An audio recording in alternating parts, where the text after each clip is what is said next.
Welcome to Zee Telugu news. నేను Sunitha. Welcome to DNA daily news analysis with Bharath. Telangana రాజకీయాల్లో అత్యంత కీలకంగా మారిన జూబ్లీ హిల్స్ ఉప ఎన్నికల్లో కులాలు ప్రాంతాల వారీగా లెక్కలు వేసుకుంటున్నాయి పార్టీలు. కుల సంఘాలతో సమావేశాలు నిర్వహిస్తూ ఓట్ల కోసం ప్రయత్నాలు చేస్తున్నాయి. అటు జూబ్లీ హిల్స్ నియోజకవర్గంలో మొత్తం 4 లక్షల ఓటర్లుండగా మైనార్టీలు, బీసీలే కీలకంగా ఉన్నారు. ఇక జూబ్లీ హిల్స్ లో ఏ కులం ఓటర్లు ఎంత మంది ఉన్నారు, ఏ వర్గం ఓటర్లు ఏ పార్టీ వైపు మొగ్గు చూపుతారు అన్నది ఆసక్తికరంగా మారింది. ఇక జూబ్లీ హిల్స్ కులాల లెక్కలపై ఇప్పుడు మనం daily news analysis with Bharat లో డిస్కస్ చేయబోతున్నాం. ఇక మనతో పాటు స్టూడియోలో అదేవిధంగా సామా రామ్మోహన్ రెడ్డి గారు కూడా ఉన్నారు, టీపీసీసీ మీడియా కమిటీ చైర్మన్. మీతో తర్వాత మాట్లాడతానండి. Bharath, good evening. Good evening. So Bharath, చూస్తున్నాం రోజు రోజుకి జూబ్లీ హిల్స్ ఉప ఎన్నిక అంటే కూడా మరింత రసవత్తరంగా మారిపోతుంది. అండ్ ఇప్పుడు కులాల వారీగా, ప్రాంతాల వారీగా కూడా ఇప్పుడు లెక్కలు వేసుకోవాల్సిన సిచ్యువేషన్ వచ్చింది. కాబట్టి ప్లీజ్ దీనిపైన మీ అనాలిసిస్ ఏంటి? సో ఒకటి, జూబ్లీ హిల్స్ లో 4,01,000 మంది, 1,000 దాదాపు 4 లక్షల ఓటర్లు ఉన్నారు. సో ఇప్పుడు కులాలు మతాల వారిగా ఎందుకు వచ్చిందంటే 25% పైన, దాదాపు 30% దగ్గరలో మైనారిటీ ఓట్స్ ఉన్నాయి. 25 to 30 ఇన్ బిట్వీన్. 4 లక్షల్లో మైనారిటీ ఓట్ల సంఖ్య 1,20,000 దాకా ఉంది. 1,12,000 నుంచి 1,20,000 ముస్లిం మైనారిటీకి సంబంధించి. క్రిస్టియన్ మైనారిటీ కూడా ఒక 18,000 దాకా ఉంది అని చెప్తున్నారు. సో ఇవి రెండు కలిపితే కనుక 1,30,000. తర్వాత కులాలకు సంబంధించి ఎస్పెషల్లీ కులాల్లో బీసీ ఓటర్స్ 1.4 లక్షల సంఖ్య, ఆల్మోస్ట్ 35% దాకా బీసీ ఓటర్స్ ఉన్నారు. 35% బీసీ, హిందూ బీసీది. ఎందుకంటే ముస్లిం బీసీ కలిపితే కనుక ఎక్కువ అవుతుంది. ముస్లిం బీసీ 1,20,000, 1,10,000 మంది కూడా, వాళ్ళు కూడా బీసీలే. సో హిందూ బీసీలు 1,40,000 మంది ఉన్నారు. ఈ 1,40,000లో బీసీల్లో మున్నూరు కాపు ఒక 22,000 ఓట్లున్నాయి, యాదవ్ ఒక 15,000 ఓట్లున్నాయి, ముదిరాజ్ ఒక 13,500 ఓట్లున్నాయి, పద్మశాలి 12,000 మంది ఉన్నారు, వడ్డెర కులస్తులు చాలా సిగ్నిఫికెంట్ గా ఉన్నారు, 15,000 మంది ఉన్నారు. తర్వాత ఎందుకంటే మున్నూరు కాపు, యాదవ్, ముదిరాజ్ ఇవి ఎక్కడైనా ప్రతి చోట ఉండేవే. పద్మశాలి, వడ్డెర 15,000 మంది ఉన్నారు, గౌడ్లు ఒక 15,000 మంది ఉన్నారు, విశ్వబ్రాహ్మణులు కూడా 13,000 దాకా ఉన్నారు, కమ్మరి లాంటి వాళ్ళు 9,600 ఉన్నారు, రజక అండ్ ఇతర బీసీలు 13,000 ఉన్నారు. క్యాస్ట్ కాంపోజిషన్ మొన్న రేవంత్ రెడ్డి చేసిన సర్వే అనుకోండి, లేకపోతే కేసీఆర్ అంతకుముందు చేసిన సమగ్ర కుటుంబ సర్వే అనుకోండి, దాని ప్రకారం ఈ లెక్కలు బీసీల్లో కులాల వారిగా మనం చెప్పినట్టు మున్నూరు కాపులు హైయెస్ట్ 22,000, యాదవ్ 15,000, ముదిరాజ్ 13,500, పద్మశాలి 12,000, వడ్డెర 15,000, గౌడ్స్ ఒక 15,000 ఉన్నారు, విశ్వబ్రాహ్మణులు 13,000, కుమ్మరి 9,600, రజక ఇతర బీసీలు 13,000. ఇక ఎస్సీ పాపులేషన్ అయితే అధికారికంగా తీసుకోవాల్సిందే, కేంద్ర ప్రభుత్వ సెన్సెస్ కానీ ఇతర వాటిలో 28,000 మంది ఉన్నారు. ఈ 28,000 మంది ఎస్సీస్లో మాల సామాజిక వర్గం దాదాపు 15,000 ఉంది, మాదిగా 13,000 దాకా ఉన్నారు. ఆల్మోస్ట్ ఈక్వల్, ఒక 1,000 అటు ఇటు ఎక్కువ ఉంటారు. ఎస్టీలో ఎక్కువ లంబాడా సామాజిక వర్గం వాళ్ళు ఉన్నారు, అది 12,000 వరకు ఉన్న పరిస్థితి. ఇక ఓసీల్లో కమ్మ కులస్తులు 17,000 నుంచి 20,000 మధ్యలో ఉన్నారు. సింగిల్ హైయెస్ట్ క్యాస్ట్ కమ్మ అని చెప్పొచ్చు. ఇక్కడ చాలా మంది సెటిలర్స్ ఇక్కడ ఉన్నారు. అందుకని ఎమ్మెల్యే కూడా మనకు మాగంటి గోపీనాథ్ కమ్మ ఎమ్మెల్యే ఇక్కడ మనకు సామాజిక వర్గం నుంచి ఆయన 3 సార్లుగా ప్రాతినిధ్యం వహిస్తున్నారు. నెంబర్ తక్కువ, కొంత కమ్మ డామినేటెడ్ అయితే ఉంది. వెంగళరావు నగర్ గానీ, శ్రీనగర్ కాలనీ గానీ, సోమాజిగూడ డివిజన్ గానీ, అమీర్పేట, అంటే కొంత ఈ పార్ట్ అమీర్పేటలో పూర్తిగా రాదు, అది కొంత అటు కూడా వెళ్తుంది, సనత్ నగర్ నియోజకవర్గం కూడా వెళ్తుంది. సో ఈ డివిజన్స్ లో కమ్మ డామినేషన్ కొంత ఉంది. ఓట్లు తక్కువ, ఓట్లు కూడా సిగ్నిఫికెంట్ నెంబరే, ఒకే చోట ఒక అన్నది. రెడ్డి సామాజిక వర్గం ఒక 14,000 ఓట్లు ఉంటుంది. ప్లస్ ఆంధ్రాలో కాపు బలిజ కులస్తులు, ఆంధ్రాలో ఉన్న కాపులు, ఎందుకంటే ఆంధ్రాలో కాపులు, తెలంగాణలో మున్నూరు కాపులు బీసీలు, ఆంధ్రాలో ఉన్న కాపు బలిజ ఒంటరి తెలగ ఈ కులాలు దాదాపు 14,000-15,000 ఉంటాయి. అట్లాగే వెలమ, మార్వాడి, బ్రాహ్మిన్, ఇతర ఓసీలు, నార్త్ ఇండియన్ ఓటర్స్ కూడా ఒక 12,000 వరకు నార్త్ ఇండియాలో ఉన్న వాళ్ళు కూడా ఓసీలు 12,000 ఉన్నారు. నార్త్ ఇండియన్ ఓటర్స్ ఇతర వైపు చూస్తే ఒక 30-35 వరకు ఈజీగా ఉంటారు. ఓకే.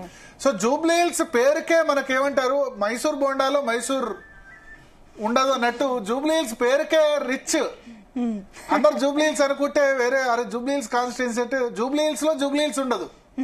జూబ్లీ హిల్స్ నియోజకవర్గంలో జూబ్లీ హిల్స్ తప్ప మిగతా ఓట్లన్నీ ఉన్నాయి. మైసూర్ బోండాలో మైసూర్ లేనట్టు జూబ్లీ హిల్స్ లో జూబ్లీ హిల్స్ లేదు. జూబ్లీ హిల్స్ కిందికి వచ్చేవన్నీ కూడా బోరబండ, యూసఫ్గూడ, షేక్పేట, రహమత్ నగర్, ఇవన్నీ కూడా ఒక విధంగా చెప్పాలంటే పాపం బస్తీలో ఓటర్ ఎక్కువ. Jubilee hills constituency Banjara hills కానీ జూబ్లీ హిల్స్ కానీ మేజర్ గా ఉంది ఖైరతాబాద్ నియోజకవర్గంలో. చాలా తక్కువ పార్టీ. ఇప్పుడు ఫిలిం నగర్ కానీ ఇవన్నీ కూడా ఖైరతాబాద్ కిందకి వస్తాయి.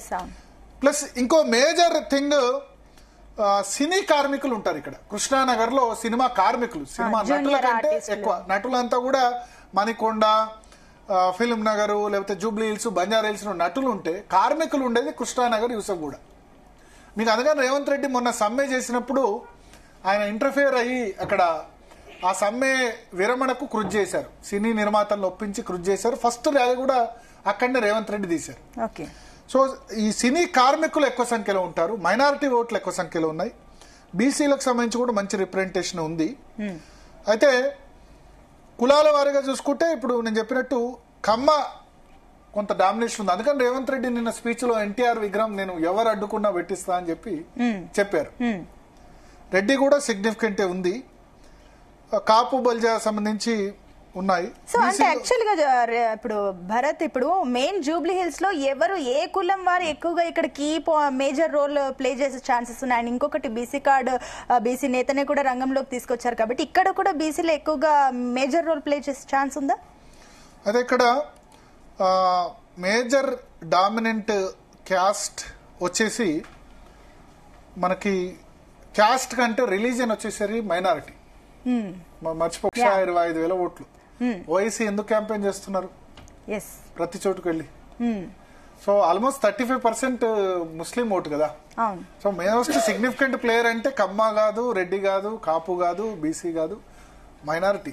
అందుకోసం అజారుద్దీన్ కోసం ప్రత్యేకంగా మంత్రివర్గ ఒక్కళ్ళనే కేబినెట్ లో చేర్చుకున్నారు. సో ఆ ఓటు బ్యాంక్ ను పూర్తిగా క్యాప్చర్ చేసుకోవాలని కాంగ్రెస్ పార్టీ ప్రయత్నిస్తుంది. అంటే ఓన్లీ జూబ్లీ హిల్స్ లో విన్ అవ్వాలని అజారుద్దీన్ కి మంత్రి పదవి ఇచ్చారనుకోవచ్చు. ఎస్, ఇంకా వేరే డౌట్ ఏముంది? ముస్లింల ఓటు కాంగ్రెస్ పార్టీ 60-70% కంటే ఎక్కువ తీసుకోవాలని భావిస్తుంది. ఇన్ఫాక్ట్ అజారుద్దీన్ మొన్న క్యాండిడేట్ అయినప్పుడు కూడా ముస్లిం ఓట్స్ ఎక్కువ పడ్డాయి అజారుద్దీన్. మీరు చూడండి, మిగతా సిటీలో అన్ని చోట్ల కూడా బీఆర్ఎస్ కు 45-50 మెజార్టీ వస్తే ఇక్కడ 17,000 మాత్రమే వచ్చింది బీఆర్ఎస్ కి. Because minorities voted for Azharuddin. Even though ఇక్కడ ఎంఐఎం క్యాండిడేట్ నిల్చున్నారు. Last time MIM candidate Jubilee hills లో పోటీ చేశారు. బీఆర్ఎస్ చెప్తే పోటీ చేసింది. ఎందుకంటే మైనారిటీ ఓట్లు కట్ చేయండి, మీరు కొంత అజారుద్దీన్ నిల్చోండి అంటే ఎంఐఎం క్యాండిడేట్ నిల్చున్నా సరే 7,000 వచ్చాయి. అజారుద్దీన్ కోటేశారు. So Muslims key factor. ఇక హిందువుల విషయానికి వస్తే అంత అది ఉంది. కొంత కమ్మ ఈజ్ డామినెంట్ క్యాస్ట్ ఇక్కడ. కమ్మ కులం సంబంధించి మంగళరావు నగర్ గానీ మిగతా డివిజన్స్ గానీ డామినెంట్. సో నేను ఇంతకుముందు చెప్పినట్టు జూబ్లీ హిల్స్ ఈజ్ మోర్ ఏమంటారు, ఎక్కువ చూసుకుంటే గనక పాపులేషన్ అంతా కూడా ఉన్నత వర్గాలకు సంబంధించిన వాళ్ళు కాదు. పాపం బస్తీల్లో ఉన్నవాళ్ళు, బోరబండ, యూసఫ్గూడ, రహమత్ నగర్, షేక్పేట, సిటీలో తెలియని వాళ్ళకి చూడడానికి జూబ్లీ హిల్స్ అంటే రిచెస్ట్ కాన్స్టిట్యున్సీ అనుకుంటారు. కాదు. సో మాట్లాడదాం ఈ క్యాస్ట్ కంపోజిషన్స్, మైనారిటీ మంత్రివర్గం ఇవన్నిటితో మనతో పాటు మాట్లాడేందుకు సామ రామ్మోహన్ రెడ్డి గారు, పిసిసి మీడియా అండ్ మీడియా విభాగం కన్వీనర్, ప్రస్తుతం మనతో పాటు స్టూడియోలో సిద్ధంగా ఉన్నారు. బీఆర్ఎస్ నుంచి, బీజేపీ నుంచి కూడా జాయిన్ అవుతారు. ముందుగా సామ రామ్మోహన్ రెడ్డి గారు, సో ఏంటి క్యాస్ట్ కాంపోజిషన్ కోసమేనా మైనారిటీకి, అజారుద్దీన్కి ప్రత్యేకంగా రాజ్భవన్ లో అప్పుడు కేసీఆర్ గనక మహేందర్ రెడ్డికి మంత్రివర్గం ఒక్కడి కోసం విస్తరింపజేశారు? భరత్ గారు, ముందుగా మీకు అండ్ ప్యానల్ ఉన్న మేడంకి, అదేవిధంగా జీ తెలుగు ప్రేక్షకులందరూ కూడా గుడ్ ఈవినింగ్.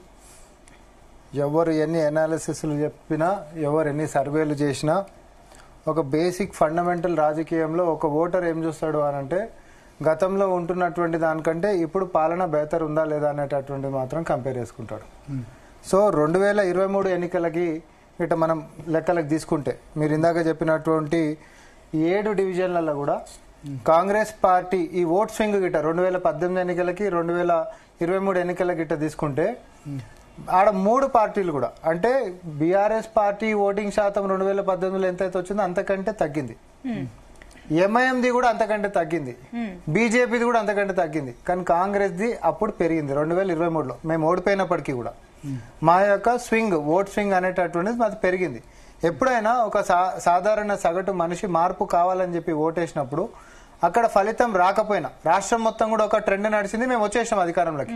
సో ఆ ట్రెండ్ సైడ్ ఓటేసినటువంటి వ్యక్తి ఇమీడియట్ గా 2 సంవత్సరాలు స్వింగ్ అయిపోయి వేరే దగ్గరికి పోవాలని అనుకోడు.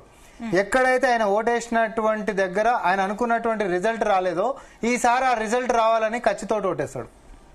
ఇప్పుడు నేను పెద్ద పెద్ద మేధావుల లెక్క నేనేం మాట్లాడను, కానీ ఒక సగటు మానవుడు ఆలోచించేటటువంటిది ఏంటిది అని అంటే అక్కడ మనకు ఒక సోషో ఎకనామిక్ విధానం గిట్ట మనం తీసుకుంటే స్లమ్ముల జనాలు 60% మంది ఉంటున్నారండి, మైనారిటీలు 30% ఉన్నారు. భరత్ గారు చెప్పినట్టుగా మరి నాన్ ముస్లిమ్స్ అయినటువంటి బీసీలు 30% ఉన్నారు. వీళ్ళందరికీ కూడా మార్పు కావాలి, సంక్షేమాలు ఏవి అందలేదు కాబట్టే మేము ఓట్లేస్తున్నాము అనేటటువంటి అంశంతో ఓట్లేసినటువంటి వాళ్ళు. అట్లాంటిది ఈసారి 2 సంవత్సరాల్లో సంక్షేమాలు అందుకుంటూ ఒకటేసారి మేమే బాగుండే వీళ్ళే ఇంకా బాగాలేదు అనేటటువంటి అంశం పోని పోలికనన్నా తూకమన్నా వేసుకుందామనంటే అట్లాంటిది ఏమైనా ఉందా కంపేర్ చేసుకుంటే? ఒక కంపారిటివ్ టేబుల్ గిట్ట మనం వేసుకుంటే సన్న బియ్యమైనా రేషన్ కార్డులైనా లేకపోతే 200 యూనిట్ల కరెంట్ అయినా ఉచిత బస్సు అయినా 500కే సిలిండర్ అయినా లేకపోతే డ్వాక్రా మహిళలకి వడ్డీ లేని రుణాలైనా లేకపోతే అక్కడ గలీలా అవుతున్నటువంటి అభివృద్ధి అయినా కళ్ళ ముంగట పాడైతున్నటువంటి పిల్లల భవిష్యత్తుని దృష్టిలో పెట్టుకుని మాదక ద్రవ్యాల నిర్మూలన దాకా. అంతేకాదు ఈరోజు ప్రకృతిని కాపాడడానికి ప్రభుత్వం చేస్తున్నటువంటి కృషి హైడ్రా దాకా కూడా బూటకపు ప్రచారాలతో ముందుకు సాగుతున్నటువంటి బీఆర్ఎస్ బీజేపీల యొక్క కుట్రని మా కాంగ్రెస్ పార్టీ కంటే సగటు ఓటరే జూబ్లీస్ లో బుద్ధి చెప్పబోతుండో ఆన్ రికార్డ్ నేను చెప్తా ఉన్నా. ఎందుకు అనంటే మీరు డివిజన్ వైజ్ చూస్తే సార్ రహమత్ నగర్ లో మొన్న జరిగినటువంటి ఎన్నికలలో ఎవరైతే గోపీనాథ్ గారు గెలిచినప్పుడు 54% బీఆర్ఎస్ కి వస్తే 32% మాత్రమే కాంగ్రెస్ పార్టీకి వచ్చినాయి. అట్లాంటిది ఈరోజు రహమత్ నగర్ ఇందాక సర్వే అనండి మధ్యకాలం ఎవరు మాట్లాడుకున్నా లీడింగ్ ఎవరు కాంగ్రెస్ పార్టీ మాత్రమే కనిపిస్తుంది. అక్కడ స్వింగ్ పడిపోతుంది కాదు, మేము లేస్తున్నటువంటిదే ఉంది. కానీ సోషల్ మీడియా మాధ్యమాల్లో మీడియా మేనేజ్మెంట్ లో ఎన్నికల కంటే ముంగట కూడా సెలబ్రిటీలను తీసుకొని వచ్చి ఇన్ఫ్లుయెన్స్లను తీసుకొని వచ్చి కోట్ల రూపాయలు అప్పనంగా అన్ని రోజులు అన్ని సంవత్సరాలు కూడబెట్టినటువంటి కోట్ల రూపాయలను బయటకు తీసుకొని వచ్చి మీకు గుర్తుందో లేదో ఇట్లా కండవాలు తిప్పుకుంటా దేకలేంగే తర్వాత పాటలు ఆడిర్రు, సెలబ్రిటీలతో ఆడిర్రు, బతుకమ్మలు ఆడిపించరు, కేబుల్ బ్రిడ్జ్ చుట్టూ గిరగిర కళ్ళు తిరిగేటట్టు చూపించరు. ఎన్ని రకాల ప్రజల్లోని తప్పుదో పట్టించేటటువంటి ప్రయత్నం చేసినప్పటికీ ప్రజలు మార్పు కోరుకున్నారు. మరీ ముఖ్యంగా హైదరాబాద్ లో ఈ యొక్క ప్రచారం ఏదైతే ఉండనో అది ఖచ్చితంగా ఓటర్లని ఇన్ఫ్లుయెన్స్ చేసింది. ఏమో బీఆర్ఎస్ మలగిట్ వస్తుందేమో, ఓటు ఎందుకు వేరే దిక్కు పోవాలి అనుకునేటటువంటి వ్యక్తులు కూడా కాంగ్రెస్ పార్టీ అధికారంలోకి వచ్చిన తర్వాత మూడు మార్చుకునేటటువంటి అవకాశాలు ఎక్కువ ఉంటాయి. ఇది ఇట్లుంటే హైదరాబాద్ లో అసలు బేసే లేదు, మాకు కనీసం డిపాజిటే లేదు, ఒక సీట్ కూడా లేదు అనేటటువంటి దుష్ప్రచారం నుంచి మొన్న జరిగినటువంటి కంటోన్మెంట్ బై ఎన్నిక ఏదైతే బైపోల్ జరిగిందో ఆడ కూడా ఇంతకంటే ఎక్కువ ప్రచారమే చేశారు కదా. ఆడేడికెంచి వస్తుంది? ఆడ కూడా బీజేపీ ఎంత కృషి చేయాలనో అంత కృషి చేసింది, బీఆర్ఎస్ ఎంత కృషి చేయాలనో అంత కృషి చేసింది. 20 ఏళ్ల సంది ఒకటే ఎమ్మెల్యే ఉండు, సెంటిమెంట్ తోటి అక్కడ రావాల్సినటువంటి అంశాలు ఉండే, ప్రగతి చాలా చేసినాం ఎన్ని చెప్పినప్పటికీ ఒకసారి ప్రభుత్వం నడుపుతున్నటువంటి మా దగ్గర కాంగ్రెస్ పార్టీ అభ్యర్థి గెలిచినటువంటిది నేను ఒకసారి గుర్తు చేస్తాను. అంటే అది స్టార్టింగ్ స్టేజ్ లో కదా, మీరు పవర్ లోకి వచ్చిన స్టార్టింగ్ స్టేజ్ లో మీరు అప్పుడు సరే కంటోన్మెంట్ లో మీకు వచ్చింది, బట్ ఈ 2 సంవత్సరాల్లో మీరు వ్యతిరేకత కూడా మూటగట్టుకున్నారు కదా. 10 సంవత్సరాల తర్వాత వ్యతిరేకతని ప్రజలు చూపించేటటువంటి దాంట్లో 2 సంవత్సరాలు బేరీజ్ వేసుకుంటే 10 సంవత్సరాల వాళ్ళ సంక్షేమం కంటే 2 సంవత్సరాల మా యొక్క సంక్షేమం వాళ్ళకంటే ఎక్కువ ఉంటే మాకు ఓటేస్తారు, మాకంటే తక్కువ వాళ్ళకుంటే వాళ్ళకు ఓటేస్తారు. అది కూడా చెప్తున్నాం. 10 సంవత్సరాల వాళ్ళ సంక్షేమాలని తక్కడబాట్లో ఒక దాంట్లో వాళ్ళని వేస్తే ఒక దాంట్లో 2 సంవత్సరాల్లో మేము ఇచ్చినటువంటి సంక్షేమాలని మాది పెడితే మేమే గిట్ట ఎక్కువ తూకం ఉంటే అంటే మేమే ప్రజల గిట్ట ఎక్కువ మమేకమై పని చేస్తే ప్రజలు మా వెంటనే నిలబడతారు. బీఆర్ఎస్ పార్టీ ఏం చేసిందని చెప్పి ఆడ బీఆర్ఎస్ కి ఓటేసేటటువంటిది ఉంది. మీకు గుర్తుందో లేదో కేసీఆర్ గారు ఒక మాట అన్నారు, కత్తిని చేతికిచ్చి యుద్ధం నన్ను చేయమంటే నేను ఎడికేం చేస్తా అని. అసెంబ్లీకి అటెండెన్స్ వేస్తున్నటువంటి పాపాన పోలే ఫామ్ హౌస్ కి ఫిక్స్ అయ్యండి ఆయన. అట్లాంటిది కత్తి చేతిలో పెట్టి యుద్ధమే చేయడానికి మీకు శాతగా అన్నటువంటి మీరు లీడర్ ఆఫ్ అపోజిషన్ పోయి ఫామ్ హౌస్ లోనే కూర్చున్నాక ఇంకో కొత్త అభ్యర్థిని గెలిపించినంత మాత్రాన మన యొక్క జీవితాలు మారిపోయేటటువంటిది ఏం లేదు. అభివృద్ధితో కలిసి మనం ముందుకు పోవాలంటే అధికారంలో ఉండేటటువంటి రేవంత్ రెడ్డి నేను ఒక మాట అన్నారు, మీకు ఫ్రీ బస్ కావాలా వద్దా, సంక్షేమ పథకాలు ఆగిపోతే అని అన్నారు. ఇప్పుడు అంటే బీఆర్ఎస్ చేస్తున్నటువంటి దుష్ప్రచారం భరత్ గారు, ఈ ఫ్రీ బస్ దీని మీద ఏమంటారంటే మీరు జలకిస్తే కాంగ్రెస్ పార్టీకి జలకిస్తే 4,000 రూపాయలు పెన్షన్ వస్తుంది, కాంగ్రెస్ పార్టీ జలకొస్తే స్కూటీలు వస్తాయి, లేకపోతే అంతా సవ్యంగా ఇక మిమ్మల్ని అడిగేవారు ఉంటారు, అంతా బాగా నడుస్తుంది, గవర్నమెంట్ కి ఎదురు లేదు అనుకుంటారు. అదేదో బీఆర్ఎస్ పార్టీకి జలకిస్తే ఆయనతో ఏముండకుండా సంక్షేమాలు అనేటటువంటిది బ్రహ్మాండంగా అన్ని వస్తాయి. ఎందుకంటే అడ్డుపడుతున్నటువంటిది, ప్రజలకు అందనీయకుండా చేస్తున్నటువంటిది, తప్పుడు ప్రచారాలు చేస్తున్నటువంటిది, ఉచిత బస్సు లాంటి ఏమంటారు సంక్షేమాలని ఆపేటటువంటి ప్రయత్నాలు చేస్తున్నటువంటిది బీఆర్ఎస్ పార్టీ. కాబట్టి సో మొత్తం మీద సార్ భారత్ చూస్తున్నాం, అటు జూబ్లీ హిల్స్ సంబంధించి అటు సీఎం రేవంత్ రెడ్డి ఇటు కేటీఆర్ ఇద్దరు పోటాపోటీగా కూడా ప్రచారంలో స్పీడప్ చేస్తున్నారు. సో ఏంటి ఏమనుకోవచ్చు అంటే నాకు ఒక మునుగోడు ఒక హుజురాబాద్ అట్లా కనిపిస్తుంది. చూడండి, ఒక బై ఎలక్షన్ ను ఎంత ప్రెస్టీజియస్ గా తీసుకున్నారంటే కేటీఆర్ ఒక రోడ్ షో నిర్వహిస్తుంటే సీఎం ఒక రోడ్ షో, ఒకటి కాదు 2 రోడ్ షోస్. సో ఇంతకుముందు చెప్పినట్టు హుజురాబాద్ మునుగోడు లెవెల్లో ప్రెస్టీజియస్ గా తీసుకున్నారు 2 పార్టీలు. చావో రేవో అన్న విధంగా 2 పార్టీలు కూడా అంతే విధంగా ఖర్చు పెడుతున్నాయి, అదే విధంగా ఫోకస్డ్ ఉన్నాయి. 2 ఈక్వేషన్స్ ఇక్కడ. ఈ బై ఎలక్షన్ కనుక కాంగ్రెస్ పార్టీ గెలిస్తే రేవంత్ రెడ్డి ఇంకా సెటిల్ అయిపోయినట్టే. కాంగ్రెస్ పార్టీలో ఉన్న ప్రత్యర్థుల్ని ఆయన ఓవర్టేక్ చేస్తారు. 5 సంవత్సరాలు ఆయన సీఎంగా ఉంటారు, వెంటనే పంచాయతీ ఎలక్షన్స్ కూడా వెళ్ళిపోతారు. ఓడిపోతే ఇప్పుడు ఇబ్బంది పెడుతున్న మంత్రులు గాని సీనియర్లు గాని మరింత ఇబ్బంది పెట్టే అవకాశం ఉంది, పార్టీ మీద గ్రిప్ పోయే అవకాశం ఉంది. రెండవది బీఆర్ఎస్ కేటీఆర్ ఇప్పుడు క్లియర్ గా లీడర్షిప్, మొన్న ప్లీనరీలో కేటీఆర్ లీడర్షిప్ అని చెప్పిన తర్వాత గెలిస్తే కేటీఆర్ కు డెఫినెట్ గా కేసీఆర్ వారసుడిగా గుర్తించారు.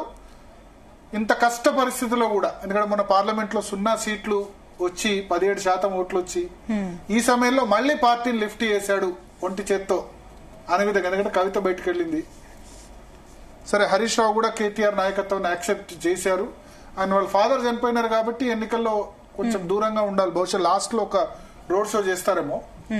సో ఆ మైలేజ్ వస్తుంది. ఓడిపోయినారనుకోండి ఇంకా కేటీఆర్ ఎదగలేదు. ప్లస్ జిహెచ్ఎంసీ ఏరియాలో ఇంత స్ట్రాంగ్ గా ఉన్న బీఆర్ఎస్ ఎందుకు స్ట్రాంగ్ గా ఉందని నేను చెప్తున్నానంటే మీరు చూడండి రిజల్ట్ 2016 జిహెచ్ఎంసీ ఎన్నికలను చూడండి, 150కి 99 వచ్చాయి జిహెచ్ఎంసీలు. తర్వాత నెక్స్ట్ పార్లమెంట్ అసెంబ్లీ ఎన్నికలు 2018 అసెంబ్లీ ఎన్నికలు అన్ని సీట్లు కూడా బీఆర్ఎస్ క్లీన్ స్వీప్, మామూలు మెజార్టీ కాదు, 50,000 60,000 70,000 మెజార్టీతో చంద్రబాబు నాయుడు కాంగ్రెస్ ఇద్దరు కలిసిన మహాకూటమి కలిసిన ఓడిపోయింది. పార్లమెంట్ ఎలక్షన్ 2019 మీకు మల్కాజ్గిరి పోయింది, రేవంత్ రెడ్డి 10,000 ఓట్లతో గెలిచారు. అదేవిధంగా సికింద్రాబాద్ కిషన్ రెడ్డి గెలుపొందారు ఆ ఎలక్షన్ లో. చేవేళ్ల మాత్రం బీఆర్ఎస్ గెలిచింది. తర్వాత 2023 అసెంబ్లీ ఎలక్షన్స్, 23 కంటే ముందు జిహెచ్ఎంసీ ఎలక్షన్స్, బీఆర్ఎస్ 56 సీట్లు నెంబర్ 1 ఉంది, బీజేపీ పికప్ అయిన. 23 అసెంబ్లీ ఎలక్షన్ మొత్తం రాష్ట్రం మొత్తం బీఆర్ఎస్ వేవ్, సార్ రాష్ట్రం మొత్తం కాంగ్రెస్ వేవ్. కాంగ్రెస్ కు 39% ఓట్లు వచ్చాయి, కానీ జిహెచ్ఎంసీలో Congress voting percentage 21%. BRS voting 43% ఏకంగా, బీజేపీ 19%. అంటే సిటీలో 43% ఓట్లు తీసేస్తే బీఆర్ఎస్ టోటల్ ఓటింగ్ రాష్ట్రంలో 30% కంటే బిలో ఉంటుంది. అంటే జిహెచ్ఎంసీలో అంత డామినేట్ చేసింది బీఆర్ఎస్. అంత డామినేట్ చేసిన సిటీలో నేను ఈ కాంగ్రెస్ ఫిగర్స్ కూడా ఎందుకు చెప్పానంటే చాలా వీక్ గా ఉంది కాంగ్రెస్ పార్టీ జిహెచ్ఎంసీ ఏరియాలో. మొన్నటి వరకు కూడా ఇంత వీక్ గా ఉన్న ఏరియాలో కాంగ్రెస్ గెలిచింది అనుకోండి, రేవంత్ రెడ్డికి మైలేజ్ వస్తుంది. కేటీఆర్ అరే ఇంత ఉన్న ఏరియాలో కూడా ఎట్లా ఓడిపోయారు 43% ఓటింగ్ ఉన్న ఏరియాలో ఎట్లా వచ్చింది? సరే పార్లమెంట్ ఎలక్షన్ అంటే బీఆర్ఎస్ తో సంబంధం లేదు, బట్ బై ఎలక్షన్ లో కంటోన్మెంట్ కాంగ్రెస్ గెలిచింది, ఇక్కడ కూడా గెలిచిందని వస్తుంది. సో అందుకని చావోరే పార్టీస్ కూడా తీసుకుంటున్న పరిస్థితి. సో మాట్లాడదాం. మనతో పాటు సామ రామ్మోహన్ రెడ్డి గారు ఉన్నారు, అదేవిధంగా ఫోన్ లైన్ లో బీఆర్ఎస్ నుంచి చిరుమిళ్ళ రాకేష్ గారు కూడా ప్రస్తుతం జాయిన్ అవుతున్నారు. రాకేష్ గారు, గుడ్ ఈవినింగ్ రాకేష్ గారు. సో ఎట్లా ఉంది, ఏంది మీరు కూడా క్యాంపెయిన్ లోనే ఉన్నట్టున్నారు. Mood of the Jubilee hills ఎట్లా ఉంది సార్? ఎట్టి పరిస్థితులలో ఈ జూబ్లీ హిల్స్ బై ఎలక్షన్లలో బీఆర్ఎస్ పార్టీ అద్భుతమైన విజయాన్ని సాధించుకోవడం జరుగుతుంది.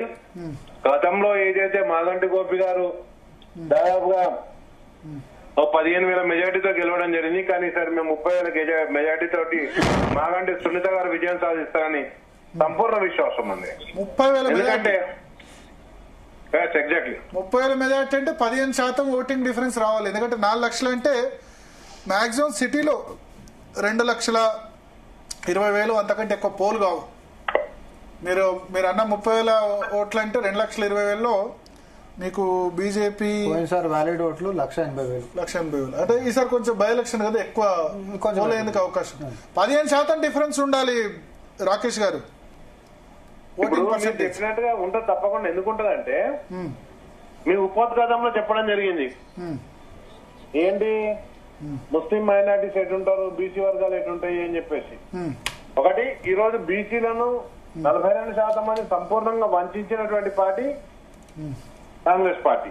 అదే విధంగా గతంలో అజరుద్దీన్ నిలుస్తున్నా గానీ 15,000 మెజార్టీ వచ్చినప్పుడు ఈ రోజు ఆల్రెడీ మైనార్టీలంతా ఒక స్టాండ్ తీసుకోవడం జరిగింది. ఎందుకంటే మైనార్టీ స్కూళ్ళని మూతపడినటువంటి పరిస్థితి. అందుకే కదా ఆగమాగమై అజరుద్దీన్ గారికి మంత్రివర్గంలో స్థానం కల్పించారు. మరి 2 సంవత్సరాల నుంచి ఎందుకు మైనార్టీలను పట్టించుకోలేదు, ఎందుకు మైనార్టీలను విస్మరించడం జరిగింది? అదే విధంగా వాళ్ళకు పెడతానటువంటి సప్లాన్ లో పెడతానటువంటి 1,000 కోట్ల రూపాయలు ఎందుకు పెట్టలేకపోయారు? అసలు బడ్జెట్ లో కేటాయింపులు ఎందుకు జరగలేదు? కాబట్టి ఇవన్నీ కూడా ప్రజలు గమనించడం జరుగుతుందండి. తప్పకుండా ఈ ఎలక్షన్లలో ప్రజలు ఎక్కడికి వెళ్ళినా కానీ అడిగేది ఒకటి ఏంటంటే, నేను ఒక వృద్ధురాల్ని చూసాం.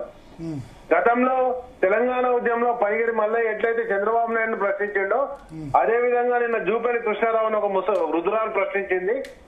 మాకు ఇస్తాన పెన్షన్ ఎప్పుడు ఇస్తావు, పెంచిన పెన్షన్ 4,000 పెన్షన్ ఎప్పుడు ఇస్తావు, ప్రతి మహిళకి ఇస్తాన 2,500 రూపాయలు ఎప్పుడు ఇస్తావు అని చెప్పేసి ప్రశ్నించడం జరిగింది.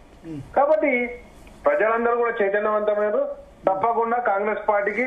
కానీ వాళ్ళు ఫ్రీ బస్ ఇచ్చాం, రేషన్ కార్డులు ఇచ్చాం, తర్వాత 200 యూనిట్లలో ఉచిత విద్యుత్ ఇచ్చాం, ఇవన్నీ క్యాంపెయిన్ చేస్తున్నారు. ఒక జూబ్లీస్ నియోజకవర్గంలోనే 25,000 రేషన్ కార్డ్స్ కొత్తగా ఇచ్చినట్టున్నారు. సార్ నేను ఏమంటున్నా అంటే, ఈ రోజు మీ జీ న్యూస్ ద్వారా ఛాలెంజ్ చేస్తున్నా, మొత్తం ఎన్ని యూనిట్లు కొత్త రేషన్ కార్డులు ఇచ్చిర్రో అదే విధంగా కొత్త ఎంతమందికి పబ్లిక్ అంటే కొత్తగా యాడ్ అయినటువంటి ప్రజలు ఎంతమందో వెంటనే ప్రభుత్వాన్ని డిక్లేర్ చేయమని కూడా డిమాండ్ చేస్తున్నా. ఎందుకంటే వీళ్ళు చెప్పినటువంటి అన్ని కూడా అబద్ధాలు. ఎందుకంటే మేము ఆల్రెడీ బీఆర్ఎస్ ప్రభుత్వం ఉన్నప్పుడు మేము ఇచ్చినటువంటి రేషన్ కార్డులు 6,40,000 రేషన్ కార్డులు కొత్త రేషన్ కార్డులు ఇచ్చినాం. గతంలో ఉన్నటువంటి 88 లక్షల రేషన్ కార్డులకు కలుపుకొని మరి రాష్ట్రంలో ఉన్న హౌస్ యూనిట్ ఎంతనో సమగ్ర సర్వే చేసినటువంటి వాళ్ళు ప్రకటించారు. అదే విధంగా నేనేమంటున్నా అంటే, వాళ్ళు చెప్పే దొంగ లెక్కలు కాకి లెక్కలు ప్రజలు పట్టించుకోవట్లేదు. ఒక గ్రామంలో ఎన్ని కొత్త రేషన్ కార్డులు వచ్చినా తెలియదా, ఎంతమంది పెరిగిరో తెలియదా? గ్రామం పక్కన పెడితే ఇప్పుడు జూబ్లీహిల్స్ లో 25,000 రేషన్ కార్డ్స్ వాళ్ళు ఇచ్చామని చెప్తున్నారు. 25,000 రేషన్ కార్డులు ఏవో డిక్లేర్ చేయమన్నాడు సార్. ఏ ఊరికేంచి వచ్చినాయి, ఎన్ని ఇళ్ళు పెరిగినాయి? నేనేమంటా 25,000 రేషన్ కార్డులు అంటే 25 × 4 ఎంత? 1,00,000 మంది. 1,00,000 మంది. ఇప్పుడు నువ్వు ఉన్నాయే 4 లక్షల ఓట్లే, కొత్తగా పెరిగిన ఓట్లేని అదే దాదాపు అందరికి ఇచ్చేసారు. ఉన్న దానిలో అందరు ఇచ్చేసినట్టే. మరి ఇక అన్నప్పుడు ఎందుకుంటాయి? ఇవ్వలేదు, అన్ని ఇవ్వలేదు అంటారు. నేను ఏమంటున్నా, డిక్లేర్ చేయమన్నాను సార్. ఓకే. కాబట్టి ఇవన్నీ అబద్ధ మాటలు, ప్రజలు విశ్వసించడం లేదు. ఎన్నో మీరు చాలా హై ప్రొఫైల్ క్యాంపెయిన్ చేస్తున్నారు, అధికార పార్టీకి డీట్ గా ఖర్చు పెడుతున్నారు. లేదు సార్, మేము ఎక్కడ ఖర్చు పెట్టట్లేదు, ఓన్లీ ప్రజల మధ్యకి వెళ్తున్నాం, వాళ్ళను ఓటు అడగడం జరుగుతుందండి అంతే. Okay okay. సో ఒకటి ఇప్పుడు మైనారిటీ ఓటు పార్లమెంట్ ఎలక్షన్ లో మీకు పడలేదు, అసెంబ్లీ ఎలక్షన్ లో కూడా ఇక్కడ అజారుద్దీన్ పడింది మైనారిటీ ఓటు. ఎట్లా మరి మైనారిటీ ఓటు ఎట్లా అజారుద్దీన్ పడితే సార్ మీరు అన్నట్టే పడితే మీరు చెప్పినట్టుగా 1,10,000 ఓట్లున్నాయి అన్నారు. మరి అజారుద్దీన్ వచ్చిన ఓట్లు ఎన్ని సార్? 63,000 వచ్చాయి. అంటే ముస్లింలు కూడా వేయలేదన్నట్టే. 1,10,000 పోలైంది 55,000 కదా రాకేష్ గారు? అవును సార్, నేను ఏమంటున్నా అంటే పోలింగ్ పర్సెంటేజ్ 47% మొన్న లాస్ట్ టైం 1,10,000లో. ఇంకా వినండి, హిందూ ఓటింగ్ కంటే ముస్లిం ఓటింగ్ పర్సెంటేజ్ తక్కువ ఉంటుంది జనరల్ గా ఎక్కడైనా మీరు చూడండి. నిజం, ఎందుకంటే ఓల్డ్ సిటీలో ముస్లింస్ ఎక్కువ ఉన్న చోట పోలింగ్ పర్సెంటేజ్ తక్కువ. ఓల్డ్ సిటీ హైయెస్ట్ అతి లీస్ట్ హైదరాబాద్ 37%. ఇక్కడ జూబ్లీ హిల్స్ లో 1,10,000లో మైనారిటీలు మీరు చెప్పిన 50% వేసుకున్నా 55,000 కూడా కాదు పోలైంది. అండ్ నేను ఎందుకు చెప్తున్నా అంటే మైనారిటీ ఓట్లు అజారుద్దీన్ పడ్డాయని ఎందుకు చెప్తున్నా అంటే ఎక్కువ ఓట్లు ఉన్న షేక్పేటలో కాంగ్రెస్ కి లీడ్ వచ్చింది, మిగతా చోట్ల బీఆర్ఎస్ ఎంత లీడ్ వచ్చింది సార్? ఎంత లీడ్ వచ్చింది సార్? షేక్పేట వచ్చింది సార్, షేక్పేట డివిజన్ లో వచ్చింది 1000 ఓట్ల లీడు. అదే చెప్తున్నా, మిగతా చోట్ల రాలే, మిగతా చోట్ల అజారుద్దీన్ రాలేదు. మిగతా కాదు సార్, అంటే ఒక షేక్పేట లో కూడా మేము ఈక్వల్ ఉన్నట్టే కదా, 2,000 ఓట్ల లీడ్ ఉంది. లేదు సార్, నేను అది అవన్నీ క్యాల్కులేషన్ చూసినా, నేను ఒకటే చెప్తున్నా, ఈసారికి ఎట్టి పరిస్థితులలో మైనార్టీలంతా కూడా మాతోటే నిలబడ్డారు, హిందువులంతా కూడా మాతోటే ఉన్నారు, బీసీలంతా కూడా మాతోటే ఉన్నారు. తప్పకుండా ఒకటే నేనేమంటున్నా అంటే కేసీఆర్ గారు ఉన్నటువంటి పథకాలన్నీ రద్దేనాయి. అది కేసీఆర్ గారు ప్రభుత్వం చేసిన పథకాలు, అది కేసీఆర్ కిట్ కావచ్చు, అమ్మాయి పుడితే 12,000 కావచ్చు, అబ్బాయి పుడితే 12,000 కావచ్చు. నేనేమంటున్నా అంటే ఇవన్నీ రద్దయిపోయినాయి. అదే విధంగా ఈ రోజు పెన్షన్లు పెంచుతాం అనుకుంటే ఆ పెన్షన్లు కూడా పెరగలేదు. వాళ్ళు చేసేటువంటి గ్రోత్ ఏంది? అండ్ నెక్స్ట్ వచ్చేసి ఇంకొక మాట, మీరు అన్నారు మహిళలకు ఉచిత బస్సు ఇస్తున్నారు అన్నారు. మరి పురుషులకు బస్ రేట్లు పెంచారు కదా సార్, డబల్ అయినాయి కదా ఇప్పుడు బస్ ఛార్జీలు. మరి అంటే ఒకటే ఇంట్లో భర్తకు పెంచారు, భార్యకు తగ్గించారు అన్నట్ట, ఎక్కడ తగ్గలే కదా. కాబట్టి నేనేమంటున్నా అంటే ఇప్పుడు మొత్తం కూడా హైదరాబాద్ తోటి అల్లకల్లోలమైన హైదరాబాద్ కు కేసీఆర్ గారి అంటే బీఆర్ఎస్ పార్టీ శ్రీరామ రక్ష అని ప్రజలు సంపూర్ణంగా విశ్వసిస్తారు. కేసీఆర్ గారు ఉన్నప్పుడు చేసింది ఏంటి సార్? 70 గజాలు 100 గజాలు ఉన్న వాళ్ళకి అందరికి రెగ్యులర్ గా చేసేసారు. ఈ రోజు అసెంబ్లీలో అంత బ్రహ్మాండమైన మెజారిటీ సిటీలో వచ్చింది, రూరల్ ఏరియాస్ లో కాకుండా. బట్ కంటోన్మెంట్ ఎలక్షన్ అనుకోండి, కంటోన్మెంట్ లో 3rd ప్లేస్ బీజేపీ, 2nd వచ్చింది. పార్లమెంట్ లో అన్ని చోట్ల మల్కాజ్గిరి, చేవెళ్ల, సికింద్రాబాద్ అన్ని చోట్ల 3rd ప్లేసే. సో అట్లా ఎట్లా రికవర్ అవుతారు? మన గ్రాడ్యుయేట్ ఎలక్షన్స్ కూడా 2 బీజేపీ వచ్చింది, మీరు పోటీ చేయలేదు. సో అటువంటి సిచ్యువేషన్ నుంచి ఎట్లా రికవర్ అవుతారని భావిస్తున్నారు జూబ్లీహిల్స్ లో? సార్ మీకు ఒక మాట చెప్తున్నా, ఇంతకుముందు మీరు చెప్పిన ఉపోద్ఘాతంలో చెప్పిన దానిలోనే చెప్తున్నా. గతంలో 21,000 ఓట్లు వచ్చిన బీజేపీ పార్టీకి ఎంపీ ఎలక్షన్ లకు వచ్చేసరికి 65,000 వచ్చినాయి. అంటే నేనేమంటున్నా అంటే ఓటరు నిర్ణయం అనేది ఎలక్షన్ టు ఎలక్షన్ మారుతుంటారని నాకు స్పష్టంగా కనిపించింది.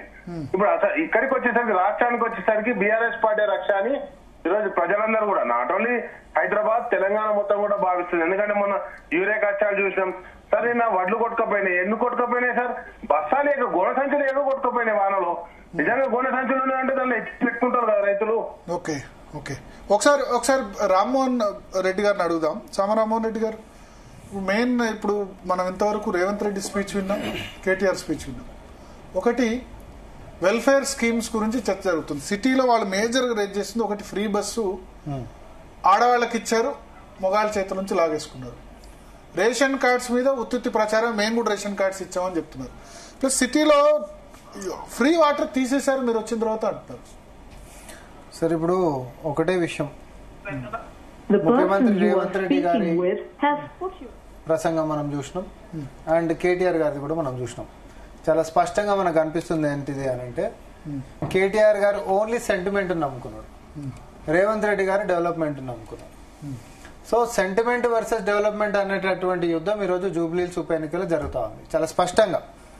అయితే ఇప్పుడు రాకేష్ గారు చెప్పినటువంటి అంశాలు గిట్ట మనం గిట్ట తీసుకుంటే, గతంలో మరి సన్నబియ్యం వచ్చినాయా, 500కి గ్యాస్ సిలిండర్ వచ్చిందా, 200 యూనిట్ల కరెంట్ వచ్చిందా, ఉచిత బస్సు పోని మహిళల కన్నా వచ్చిందా, లేకపోతే మహిళా డ్వాక్రా గ్రూప్లకి వడ్డీ లేని రుణాలు గిట్ట మీరు ఇచ్చిండ్రా, లేకపోతే పిల్లలకి ప్రభుత్వ కొలువులు గిట్ట మీరు అందించిర్రా? ఓన్లీ జూబ్లీస్ కే గిట్ట కన్ఫైన్ మనం మాట్లాడదాం.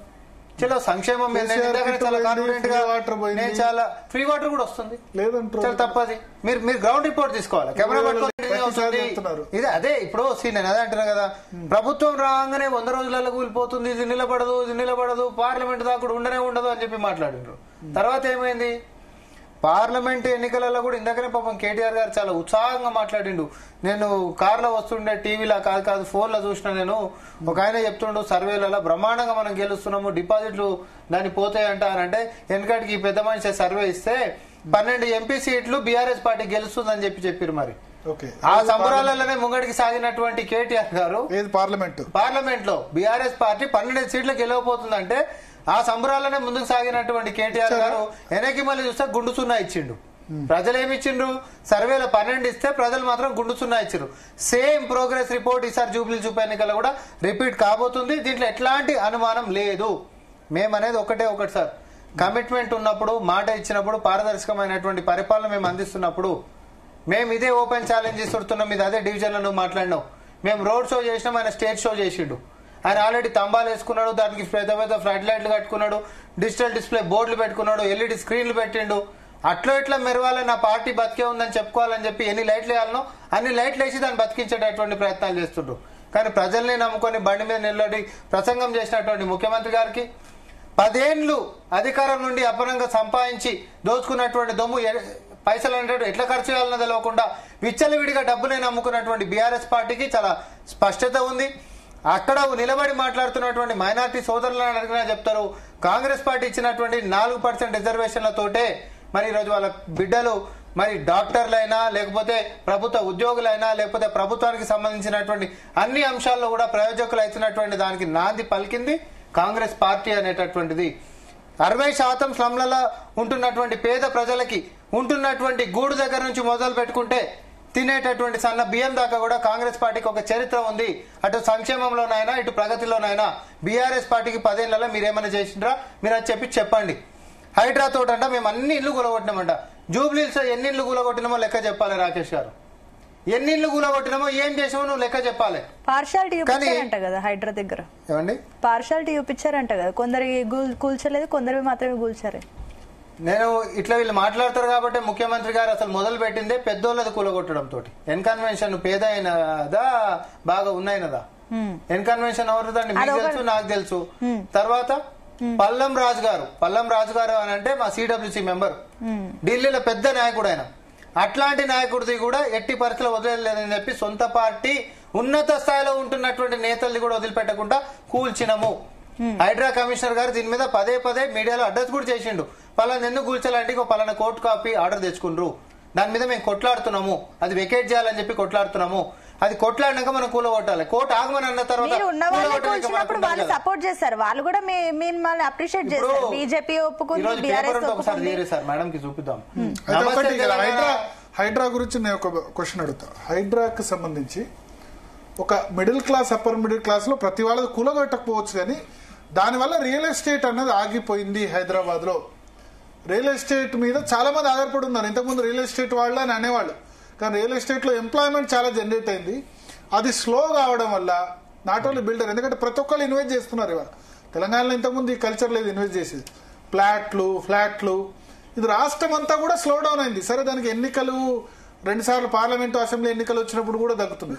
సో దానితో మిడిల్ క్లాస్ కాంగ్రెస్ పార్టీకి దూరం కదా సార్. ఇప్పుడు మిడిల్ క్లాస్ ఓటర్లు కూడా ఉన్నారు. వెంగళరావు నగర్, హైడ్రా అనే పర్సెప్షన్ చాలా మంది మీరు అంగీకరించకున్నా దీని మిడిల్ క్లాస్ హైడ్రా ఇప్పుడు ఏ కారణంతో రియల్ ఎస్టేట్ ధరలు తగ్గినా హైడ్రా వల్ల తగ్గిందన్న ఒపీనియన్ తో ఉన్నారు. అదంతా కూడా మీకు వ్యతిరేకంగా దీని ఒక ఫేక్ నారేటివ్ ఇద్దరు పార్టీలు కూడా ప్రతిపక్షాలు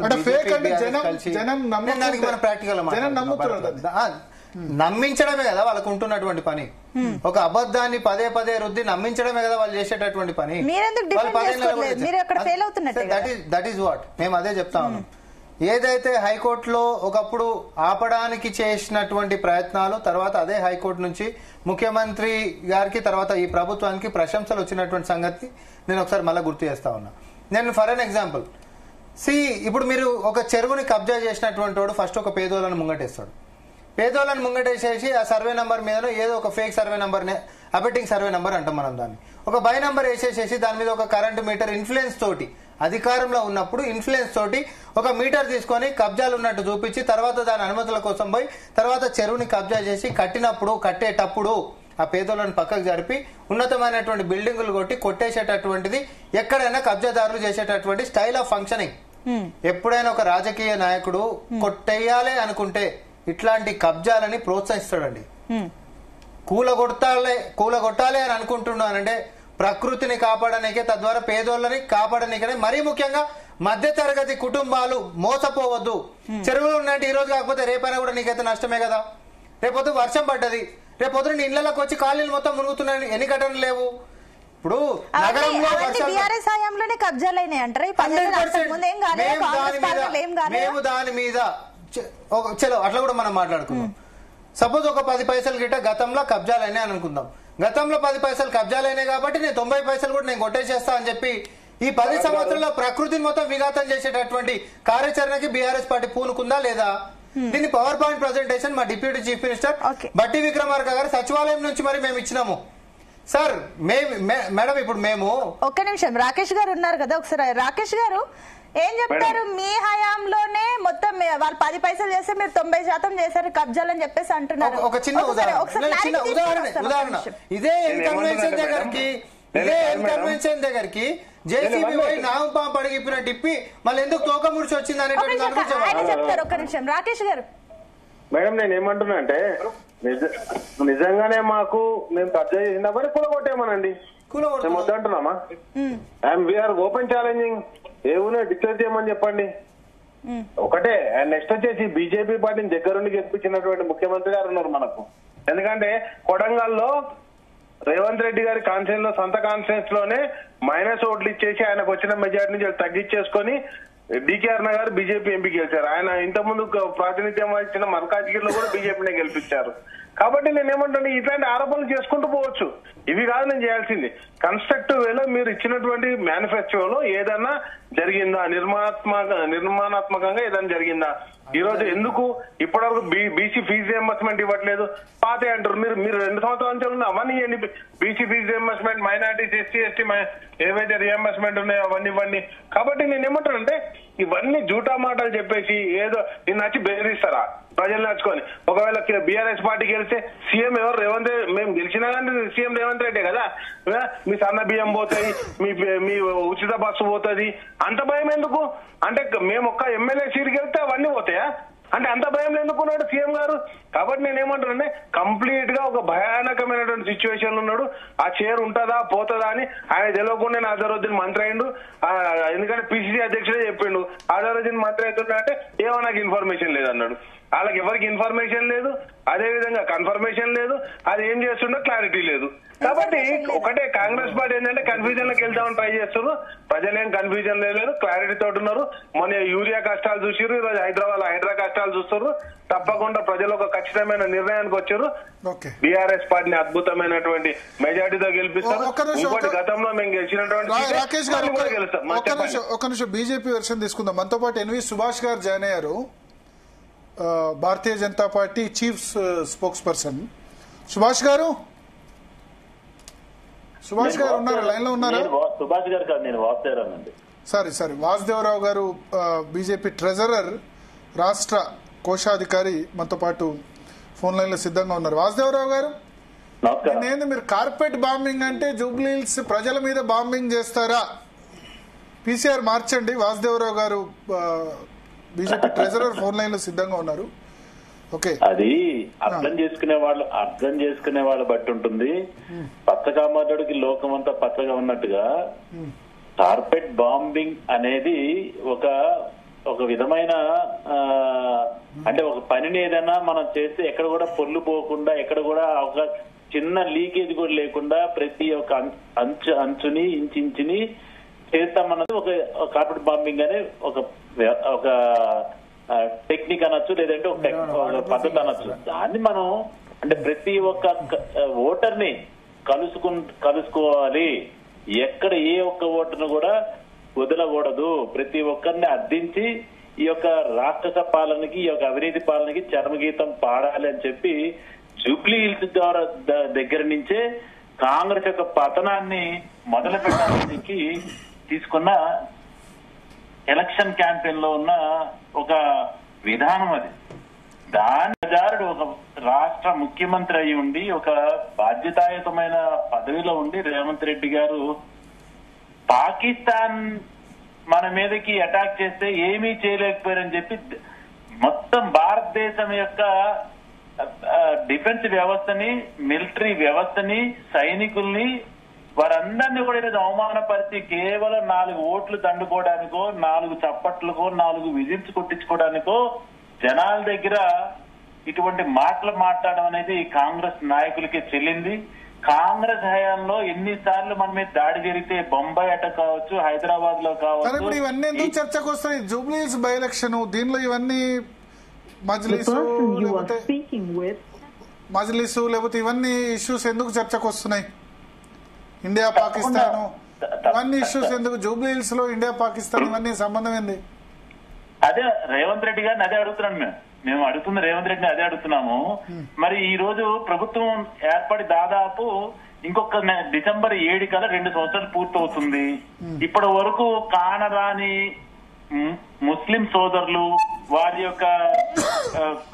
యొక్క వెల్ఫేర్ ను పట్టని ముఖ్యమంత్రి గారు సడన్ గా తీసుకొచ్చి అజారుద్దీన్ గారిని మంత్రిగా చేయడం అనేది మరి అది ఎటువంటి రాజకీయాలు ప్రజలందరూ గమనిస్తూనే ఉన్నారు. మరి ఇదే అజారుద్దీన్ గారిని శుభ్రంగా నిలబెట్టి గెలిపిస్తే అయిపోయేది కదా. మంచి గెలిపించి మంత్రి పదవి ఇస్తే చాలా సంతోషపడేవాళ్ళం. ఇదే అజారుద్దీన్ గారు గతంలో జూబ్లీ హిల్స్ నుంచే పోటీ చేసి ఓడిపోయిన సంగతి మనందరూ తెలిసిందే.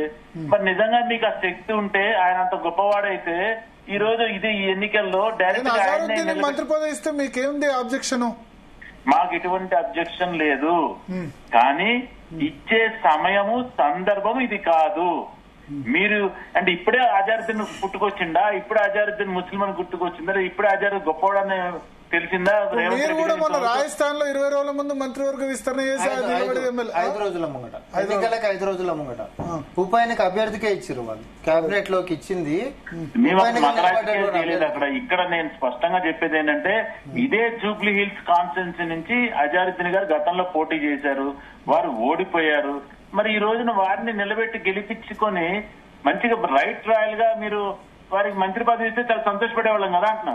లేకపోతే ఇప్పటికి 2 సంవత్సరాలుగా మీరు అధికారంలోకి వచ్చిన తర్వాత ఇంకొక 4 రోజులు పూర్తయితే 2 సంవత్సరాలు అవుతుంది. ఈ 2 సంవత్సరాలు ఎప్పుడు కూడా ఎందుకు మరి ఒక మైనారిటీ సోదరులకి ఒక మంత్రి పదవి వాళ్ళు మీకు ఎందుకు ఆలోచన రాలేదు? గతంలో కూడా మరి మనం ఒక్క మైనారిటీకి ఇవ్వడానికి ఇస్తే బీజేపీ అడ్డుపడుతుంది, గవర్నర్ కంప్లైంట్ చేసిందని బట్టి విక్రమార్క మాట్లాడారు. తర్వాత పీసీ చీఫ్ మహేష్ కుమార్ గౌడ్ మాట్లాడారు. మనందరికీ తెలుసు వారి మీద, అజారుద్దీన్ గారి మీద ఉన్న కేసు ఎటువంటిది అనేది. అది దేశద్రోహం, మ్యాచ్ ఫిక్సింగ్ కేసులు ఉన్నాయి వారి మీద. అది క్లియర్ చేసింది కదా, హైకోర్టు క్లియర్ చేసింది కదా. హైకోర్టు క్లియర్ చేసింది.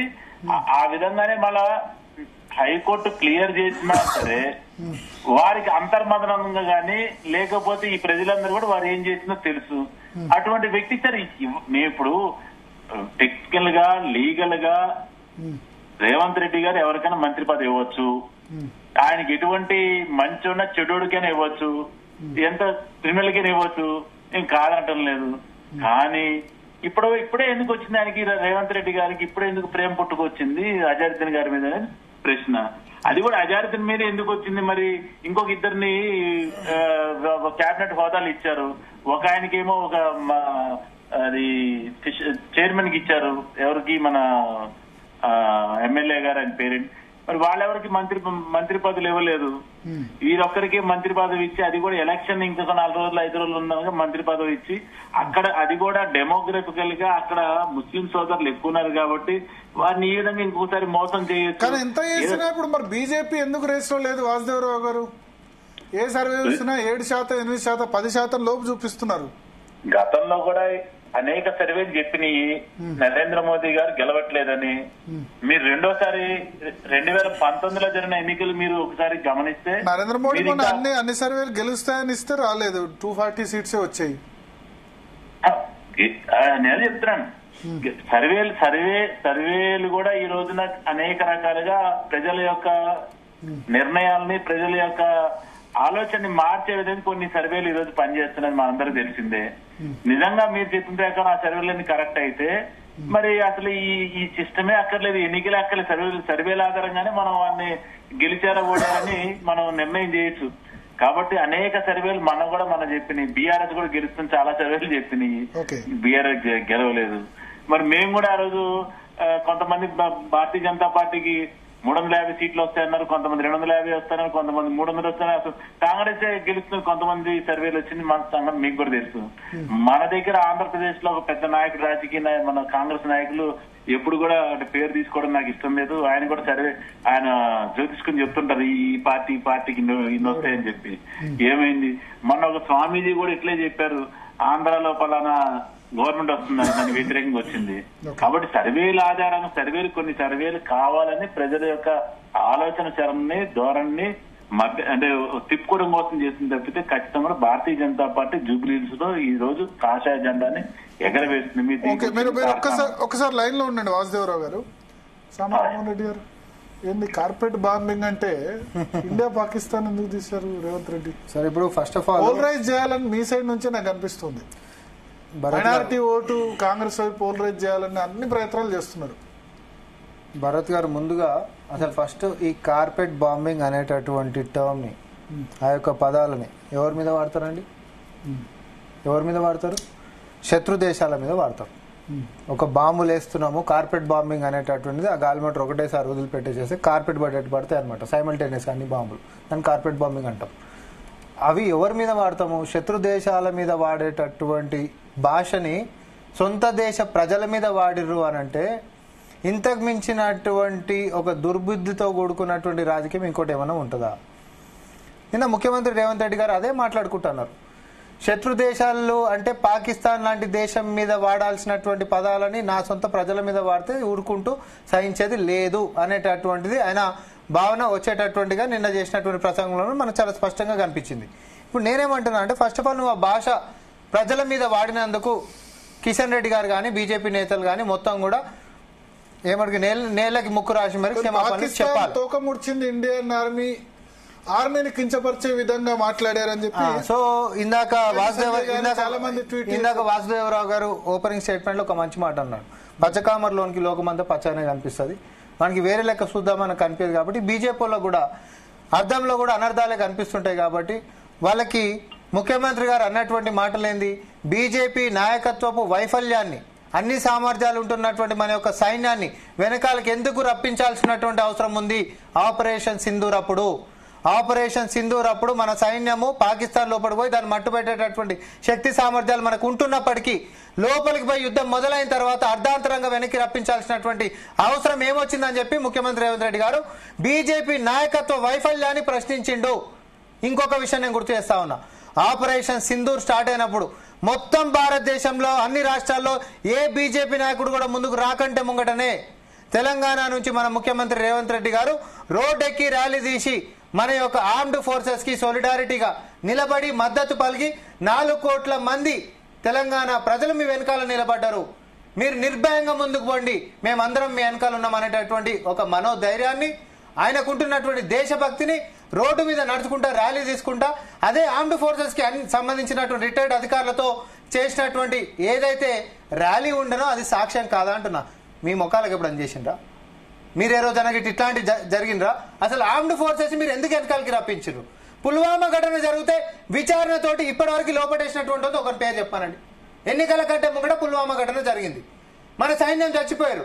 గాలి మోటార్లలో పోవాల్సినటువంటి సైన్యానికి అనుమతులు లేకుండా కావాలని ట్రక్కులలో పంపించి ఆడ కనీసం చెకింగ్ అనేటటువంటిది లేకుండా భద్రత అనేటటువంటి లోపాలు చాలా స్పష్టంగా కనిపిస్తున్నట్టు ఇది మేము మాట్లాడేటువంటివి కాదు. ఈ దేశ హితం కోసం ఆలోచించేటటువంటి ఎవడైనా బీజేపీ చేసేటటువంటి నీచపు రాజకీయాలను గుర్తుపడతారు కాబట్టి దయచేసి ఇట్లాంటి పచ్చకామర్లకు మాటలు బంద్ చేయండి అని చెప్తా ఉన్నారు. నిన్న కిషన్ నిన్న రేవంత్ రెడ్డి గారు మాట్లాడింది దయచేసి మీ టీవీలో ఒకసారి ప్లే చేసిన తర్వాత మళ్ళీ మాట్లాడదాం. ఇప్పుడు వీరు ఎవరు మాట్లాడారు నాకు వారి పేరు తెలియదు, ఎందుకంటే నాకు రామ్మోహన్ రెడ్డి గారు BJP Congress party media cell convener స్టూడియోలో ఉన్నారు కాబట్టి రామ్మోహన్ రెడ్డి గారు మీరు మేమంతా ఒకసారి మీరు ఒకసారి ఆయన ఇప్పుడే చెప్పారు కదా, అది కూడా మీ రికార్డ్ లో ఉంది. ఆయన ఏం చెప్పారు భాష్యము, రేవంత్ రెడ్డి గారి మాటలకు భాష్యం చెప్పారు కదా, ఒకసారి మీరు టీవీలో దాన్ని ప్లే చేసినారు మళ్ళీ మాట్లాడితే బాగుంటుంది. ఇది ప్రేక్షకులు ఒక్కసారి 2 నిమిషాల 30 సెకండ్స్ ఉంది కదా. రెండోది అది ఒకసారి ప్లే చేస్తే వారు ఇచ్చిన భాష్యాలు తెలుస్తుంది. ఎందుకంటే పచ్చ కామెర్లు ఇవన్నీ చెప్పుకొచ్చారు కదా, ఒక్కసారి ఆ కామెర్లు ఏంటో ఒక్కసారి మళ్ళా మీరు వీడియో ప్లే చేస్తే. రెండో విషయం ఇంకొకటి ఆయన చెప్తున్నారు కదా, ఏది అక్కడికి వెళ్లి సైనికుల్ని అంటే వెనక్కి తీసుకొచ్చారని. వారికి చరిత్ర బాగా తెలిస్తే ఇప్పుడు ఎన్ని యుద్ధాలు జరిగినాయి పాకిస్తాన్ తో, ఎన్నిసార్లు మనం ఏ విధంగా ప్రవర్తించాం, ఎన్నిసార్లు మనం వారిని కొట్టాము, ఎన్నిసార్లు మనం వారు పట్టుకుని బందీలుగా వదిలేసాము, ఎన్నిసార్లు మనం భూమిని వదులుకున్నాం అనేది ఒక్కసారి అది కావాలంటే మళ్ళా సపరేట్ చర్చ పెడితే నిజంగా భారతీయ జనతా పార్టీ ఏ విధంగానైతే ఎదుర్కొందో ప్రతి దాడిని, ముంబైలో ఏ విధంగా దాడి జరిగితే ఈ కాంగ్రెస్ ప్రభుత్వం ఏం చేసింది, లేదా హైదరాబాద్ లో బాంబులు పేలిస్తే ఏం చేసింది, పాకిస్తాన్ కాశ్మీర్ దగ్గర ఏదైతే 2-3 మనకి యుద్ధాలు జరిగినాయో అప్పుడు ఏం చేసిందో ఒక్కసారి అది ప్రజలందరూ తెలుసు. లేకపోతే దానికి కూడా మళ్ళీ ఇంకొకసారి చర్చ పెడితే నిజంగా వీళ్ళు ఏం చేశారనేది ప్రజలకు ఇంకొకసారి మీ జీ న్యూస్ ముఖంగా తద్వారా కూడా ప్రజలకు తెలియని చెప్పి నా కోరిక. మీరు ఒక్కసారి ప్లే చేయండి. రేవంత్ రెడ్డి గారు నేను ఏం చేస్తారు అంటే ప్లే చేస్తారు. బట్ ఆయనైతే అన్నది ఒకటి ఏంటంటే పాకిస్తాన్ పేరు తీసుకున్నారు, పాకిస్తాన్ పేరు తీసుకున్నారు, వాడలేను ఆ వర్డ్ ఆయన వాడితే అక్కడ చేత కాదు కానీ ఇక్కడ ఒకటే ఏ నాయకుడు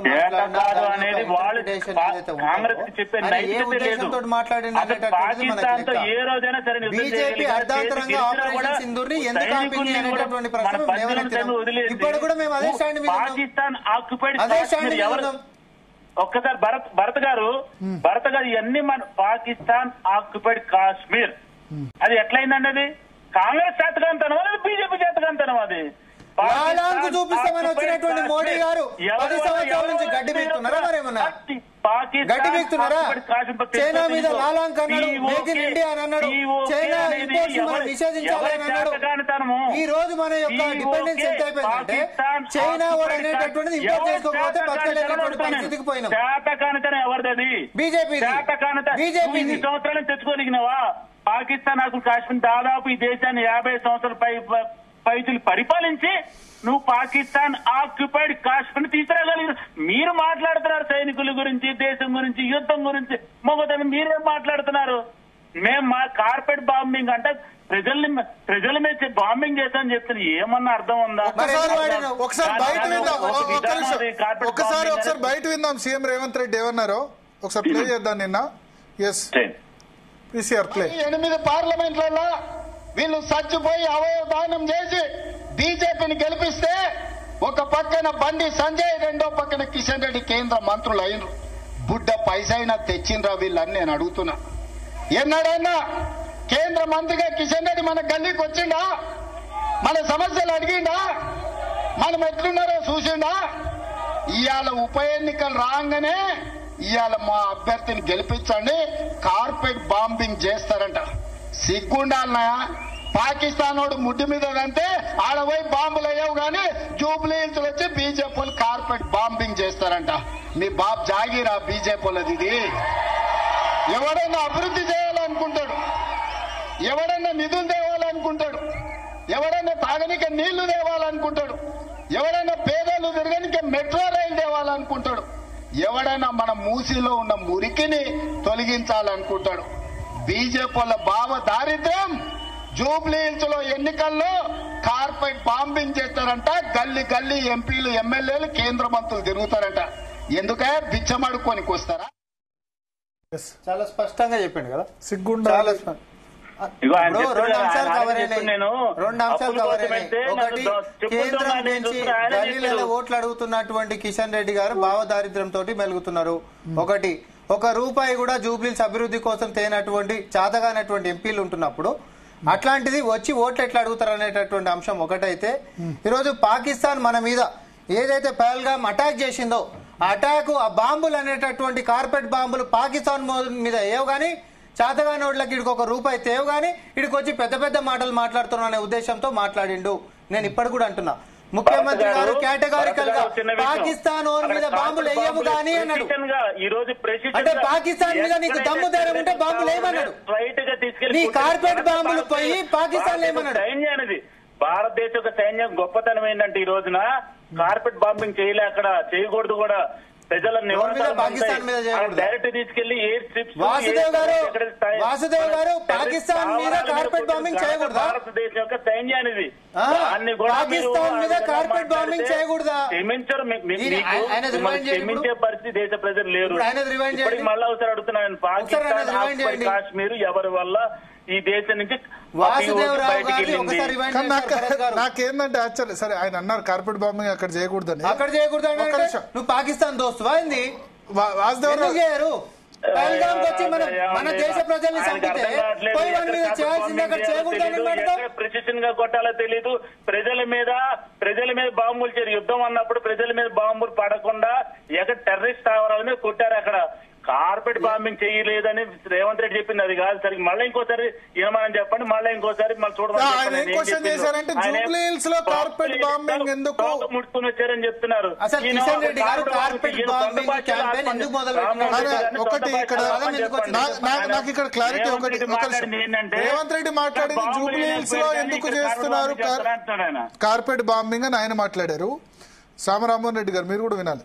పాకిస్తాన్ వాళ్ళ మీద చేత కాదు అంటే అది భారతదేశ ప్రభుత్వాన్ని అన్నట్ట ఆర్మీని అన్నట్ట?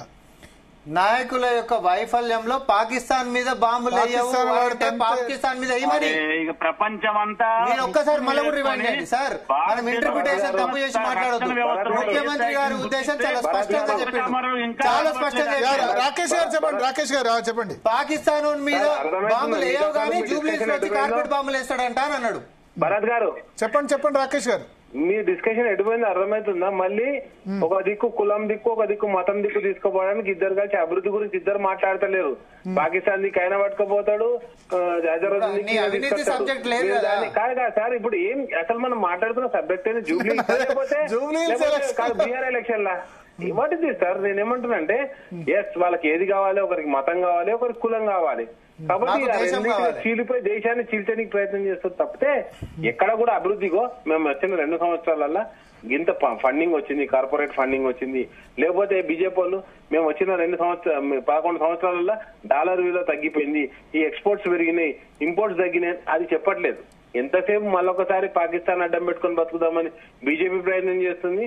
అదే విధంగా వాళ్ళని అంటే ఇప్పుడు వెంటనే 2 సంవత్సరాల నుంచి గుర్తుకు రాని ముస్లింలను ఇప్పుడు గుర్తుకు చేసుకొని అదే రోజునికి రాత్రి ఏది కేబినెట్ లో స్థానం కల్పించి ఆయన ఎమ్మెల్సీ కాలే, ఎమ్మెల్యే కాలే, అయితేడో కాదు ఇంకా నమ్మకం లేదు.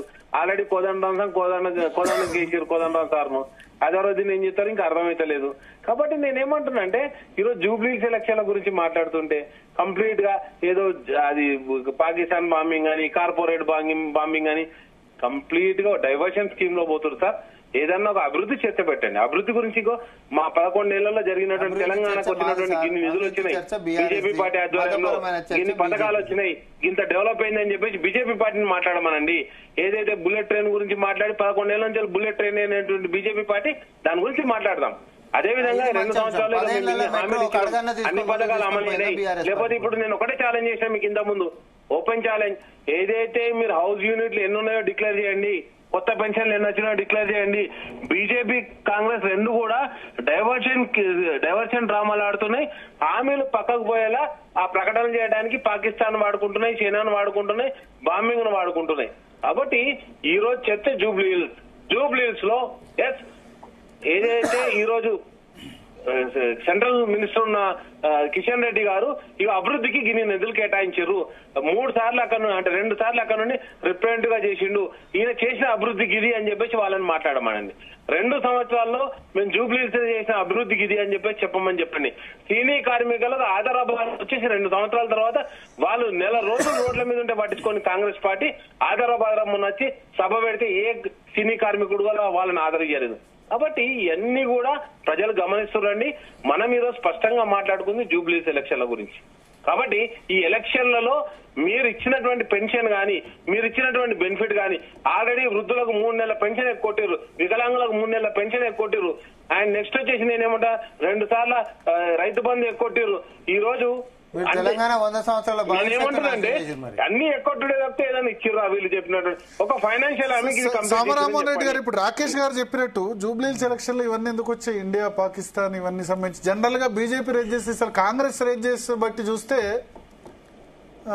ఏమనిపిస్తుంది అంటే పోలరైజేషన్ మీరే కావాలనుకుంటారు నాకు అనిపిస్తుంది. మైనారిటీ ఓటు పోలరైజ్ అయ్యేటట్టు ఓవైసీని ప్రయోగించారు. తర్వాత ఇక్కడ ఇండియా పాకిస్తాన్ ఇష్యూ రేవంత్ రెడ్డి తీసుకున్నారు. సరే, ఇప్పుడు కార్పెట్ బాంబింగ్ అనేటటువంటి పదం మొదలుపెట్టింది మేం కాదు, బీజేపీ నేత కిషన్ రెడ్డి గారు.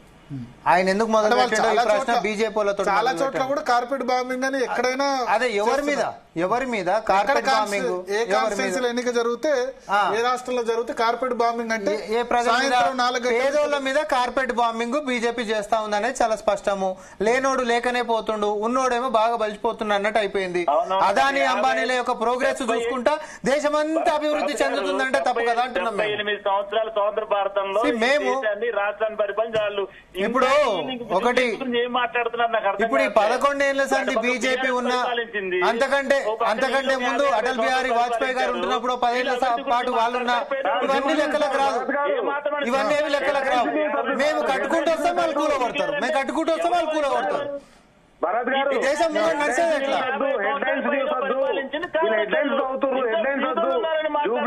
ఎలక్షన్లు ఇచ్చిన హామీలు ఈ 2 టీఆర్ఎస్ ఘోర ఓటమి, 2 నెలల కాంగ్రెస్ చేసిన అమలు చేసినటువంటి హామీలు అవి మాట్లాడకుండా మళ్ళీ హెడ్ లైన్స్ మాట్లాడకుండా బండి సంజయ్ గారు రేవంత్ రెడ్డి గారు ఏం మాట్లాడారో అదే వీళ్ళు మాట్లాడుతున్నారు. మనం చర్చ కూర్చున్నది డాష్ మీద కూర్చున్న చర్చ కాదండి. మనం కూర్చొని ఓన్లీ జూబ్లీస్ ఎలక్షన్లు ఈ రాష్ట్రంలో జరుగుతున్న అభివృద్ధి సంక్షేమ పథకాలు ఏ విధంగా అమలైనాయి, ఎలక్షన్ లో ప్రచారం ఎవరు కంట్రోల్ చేయలేరు, ఎవరేం మాట్లాడుతున్నారో కంట్రోల్ చేయలేని సిచ్యువేషన్. ఇప్పుడు ముస్లింలకి అని మాట్లాడినప్పుడు మైనార్టీలకు మాటిచ్చి తప్పినటువంటి బీఆర్ఎస్ పార్టీ పెద్ద హక్కు ఉంటుందని నేను అనుకోను. మైనార్టీలకు మాటిచ్చి తప్పినటువంటి బీఆర్ఎస్ పార్టీ పెద్ద హక్కు ఉంటుందని నేనేం పెద్ద అనుకోను. ఏ హక్కు ఉంటుందని చెప్పి నేను పెద్ద ఏం అనుకోను. వాళ్ళ యొక్క రిజర్వేషన్ పెంచామని అన్నారు, తర్వాత మేనిఫెస్టో పెద్ద కానీ 10 ఏళ్లు పాలిస్తే ఒక 50 సంవత్సరాల భవిష్యత్తును అంధకారంలోకి నెడితే మళ్ళీ మేము రిపేర్ చేసుకుంటా కొత్తగా ఒక్కొక్కటి ఇటుక పేర్చుకుంటూ వస్తున్నటువంటి పరిస్థితి మాది. రాష్ట్రాన్ని అప్పులలో కుదేలు చేసి ఈరోజు అవినీతితోటి పొట్టలు బాగా మాత్రం ముందుకు పెట్టినటువంటి బీఆర్ఎస్ పార్టీ వాళ్ళు ఈరోజు అడ్డగోళ్ళ డబ్బులు ఉన్నాయి కాబట్టి విచ్చలవిడిగా ఖర్చు చేసుకుని ఈరోజు బీఆర్ఎస్ పార్టీ జూబ్లీస్ లో గెలుస్తుంది అనేటటువంటి నమ్మకంలో మీరుండొచ్చు. భరత్ గారు చెప్పండి. ఇప్పుడు నేనేమంటున్నానంటే నేను పెట్టిన ఇన్వెస్ట్మెంట్ రాష్ట్రం మీద ఏమున్నది, అవి ఎట్లెట్లున్నాయి, ఆ ఫలితాలు ఎట్లా వస్తున్నాయి నేను చూపిస్తాను. కాళేశ్వరం ఎన్ని ఎకరాలకు మారుతుంది? నేనేమంటానంటే ఎవరికి పెట్టినా 1,47,000 కోట్లు పెట్టి కట్టినటువంటి కాళేశ్వరం ఎన్ని ఎకరాలకు నీళ్ళు ఇస్తుంది? కంచె కచ్చిపోలి భూమి ఎన్ని టీఎంసీల నీళ్లు తోడుతున్నావు? ఏం చేసినావు పైసలు? నేనేమంటున్నానంటే ప్రతి ఒక్కటి అమ్ముకుంటే ఒక చెంబ నీళ్లు తోడే పరిస్థితి లేదు. 1,50,000 కోట్లు పెట్టి కట్టిన ఈ ప్రాజెక్టు నువ్వు అభివృద్ధి గురించి మాట్లాడుతావు. రోజు మా బట్టలు తడిచితట్టు చేసిన బురదలో ముంచిన వాళ్ళు కాంగ్రెస్ పార్టీ వాళ్ళు. కనీసం సార్ ఒక్కటే అడుగుతా భరత్ గారు, ప్రతి మసీద్ కావచ్చు, ప్రతి టెంపుల్ లో కావచ్చు, ప్రతి చర్చిలో కావచ్చు ఓ మైక్ ఉంటది, ఓ సైరన్ ఉంటది. బతుకమ్మ పండుగ రోజు ఇమ్లివన్ బస్ స్టేషన్ పోతే మీ గేట్లు ఒక్కటేసారి ఎత్తి మొత్తం బట్టలు కొట్టుకుపోయి అంత ఆగమాగమై మొత్తం కొత్త బట్టలు తడిచిపోయినాయి. గిజా సార్ కాంగ్రెస్ ప్రభుత్వం ఏం మీరుంటే ప్రాణాలే పోయేటివి. మేము ఉన్నాం కాబట్టి ప్రాణ నష్టం లేకుండా జాగ్రత్తలు పడ్డాం. నేనేమంటానంటే మీరుంటే ప్రాణాలే పోయేటివి. ముందు చూపు ఉంది కాబట్టి ప్రాణ నష్టం జరగలేము. బట్టలని తడిచిపించారు కాబట్టి బట్టలు తడుస్తున్నాయి, బాధపడుతున్నారు. సెల్ఫీలలో ఆత్మహత్యలు చేసుకున్నారు నీ పరిపాలనలో. సెల్ఫీలలో కేసీఆర్ కుటుంబం పేరు చెప్పి ఆత్మహత్యలు చేసుకున్నారు. ఈ రోజు తెలంగాణ ప్రజల బట్టలు తడిచిపోతే పెద్ద సమస్య, కానీ సెల్ఫీలలో పేర్లు చెప్పి సూసైడ్ చేసుకుంటే అది సమస్య కాదు. అది మీ దిక్కుమాల పరిపాలన ఉండే 10 ఏళ్ళు.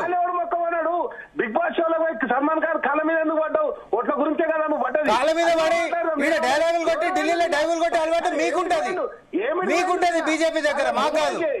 ముంబైకి ఎందుకు పోయిండు?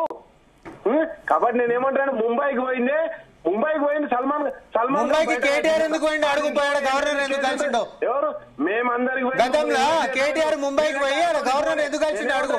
లేనివన్నీ జీటీవీలో నన్ను బయట పెట్టని మళ్ళీ కొత్త అక్కడ అలా గవర్నర్ ఎందుకు కలిసిండే తర్వాత చెప్తాం మళ్ళీ ఒకటి.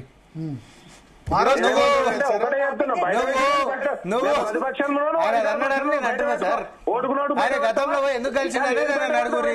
లాస్ట్ టైం కూడా నేను అన్నా కేటీఆర్ అనేటోడు పోయేసేసి లోకేష్ అర్ధరాత్రి కూడా కలిసిండని అన్నా. తర్వాత అది దాని మీద ఒప్పుకుని రావుడు కలిసిన తప్పేముందన్నారు. ముందేం కవర్ స్టోరీలు ఇచ్చారు. అభివృద్ధి గురించి తర్వాత ఏడేడికి పోయి ఎవరోని కలిసిరు, ఎట్లా ఒకటైపోదాము, ఎట్లా ఈక్వేషన్స్ వర్కౌట్ చేసిండ్రు. దుకాణం ఎవరికి తెలియదు చెప్పు. కాదు ఇప్పుడు ఒకటే చెప్తున్నా, రోజులు ఆడబిడ్డనే బయట పెట్టాడు. ఏం చెప్పుకొని బతుకుతున్నావు? నువ్వు చేసిన పథకం గురించి చెప్పుకొని బతుకుతలేవు, మీరు చేసినటువంటి సంక్షేమం గురించి చెప్పుకుంటలేరు. ఎంతసేపు ఏదో కార్పొరేట్ బాంబింగ్ అని వీళ్ళు ప్రచారం అని చెప్పి ప్రజల ఇళ్లలో తాగేటటువంటి ఛాయ్ కూడా మేము ఇచ్చేటటువంటి 500 గ్యాస్ సిలిండర్ మీకు వ్యక్తిగత అంశాలకు పోతున్నారు. నేను వ్యక్తిగత అంశాలకు పోదలుచుకోలేదు.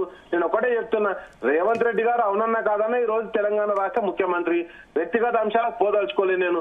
అభివృద్ధి, సంక్షేమం, పథకాలు, అంతేగాని హెడ్ లైన్స్ మాట్లాడి జీ న్యూస్ లకి వెళ్ళిపోతా అంటే నేనేమన్నా టీవీలలో హెడ్ లైన్స్ చదవడానికి యాంకర్లు ఉన్నారు. మేమేం స్పోక్స్ పర్సన్ రానికి అవసరం లేదు. కాబట్టి నేను ఏమంటున్నా అంటే మీరు చేసిన సంక్షేమం గురించి మాట్లాడి మేం చేసిన సంక్షేమం గురించి మాట్లాడదాం. మన ఇద్దరం చర్చ ఎన్ని నోటిఫికేషన్లు నేను ఇచ్చినా, ఎన్ని ఎగ్జామ్స్ కండక్ట్ చేసినా దాని మీద చర్చకు నేను సిద్ధం.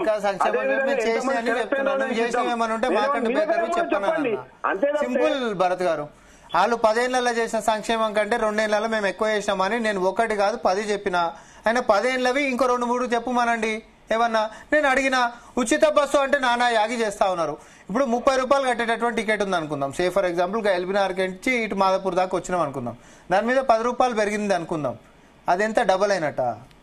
ఈ ఏడ నేర్చుకురో ఏమో 1+1 అంటే 10 అనేటటువంటి బాపత్లు, లేకపోతే 1+1 అంటే 11 అనేటటువంటి బాపత్లు. ఏది డబల్ అంటే? డబల్ అంటే ఏంటిది? డబల్ కాదు, మీరు డమాలు ఇట్లనే ప్రచారాలు చేయండి.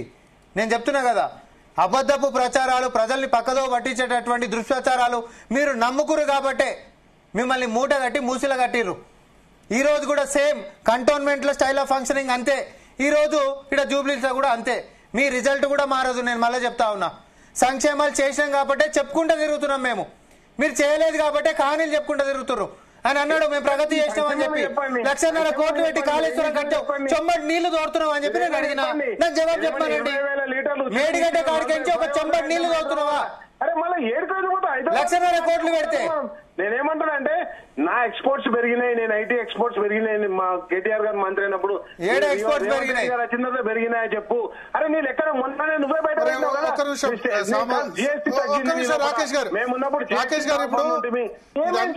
ఇక్కడ బీఆర్ఎస్ జిహెచ్ఎంసీలో డెవలప్మెంట్ కానీ బీఆర్ఎస్ మీ రాష్ట్రం మొత్తం మీవేమున్నా బీఆర్ఎస్ కు 43% వచ్చింది ఇక్కడ ఓటింగ్. కాంగ్రెస్ సగం కూడా రాలేదు, 21-22% ఓట్లు వచ్చాయి.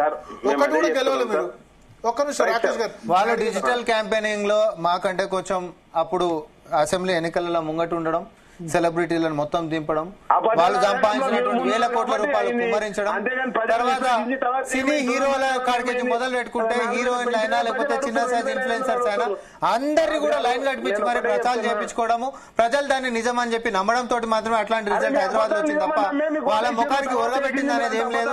నేను చాలా స్ట్రైట్ గా అడిగిన, ఫార్చ్యూన్ 500 కంపెనీస్లలో వాళ్ళు తీసుకొచ్చినటువంటి ఒక 2-3 కంపెనీ పేరు టకటక రాకేష్ గారు చెప్పాను. 10 సంవత్సరాలలో కేటీఆర్ తీసుకొచ్చినటువంటి ఫార్చ్యూన్ 500 కంపెనీస్ లో ఒక 4 పేరు చెప్పాను. 10 years లో 180 కోట్లు పెట్టి కట్టిన కేబుల్ బ్రిడ్జ్ ని కళ్ళు తిరిగేటట్టు చూపించినాడు. కిందికి మీదికి నువ్వు ఎక్కడో చెప్పు నాకు. ఎస్డిపిలు గానీ స్ట్రాటజిక్ ఇప్పుడు నేనేమన్నా భరత్ గారు ఎస్ఎన్డిపిలు గానీ పాలకపక్షం నేను ప్రతిపక్షం, వాళ్ళ దగ్గర రాష్ట్రం సంబంధించినటువంటి అన్ని లెక్కలు ఉన్నాయి. మూసీల మురికి తీసిండ్రా, హుస్సేన్ సాగర్ ఇట్లా శుద్ధి చేసిండ్రా. 2014 మేనిఫెస్టో ఉండే జిహెచ్ఎంసీ ఎన్నికలు వచ్చినప్పుడు వాళ్ళ మేనిఫెస్టోలో భూగర్భానికి సంబంధించినటువంటి డ్రైనేజ్ వ్యవస్థను మొత్తం ప్రక్షాళన చేసేస్తాం 3 ఏళ్లలో అని చెప్పి ఇచ్చిండ్రు. చేసిండ్రా? మేము ఒకటే చెప్తున్నాం, ఇంటికి ఒక కొలువు ఇస్తామని చెప్పి ఇచ్చిండ్రా? నీ పిల్లవాడు నా పిల్లవాడు ఒకటే బియ్యం తింటారు అని అన్నారు.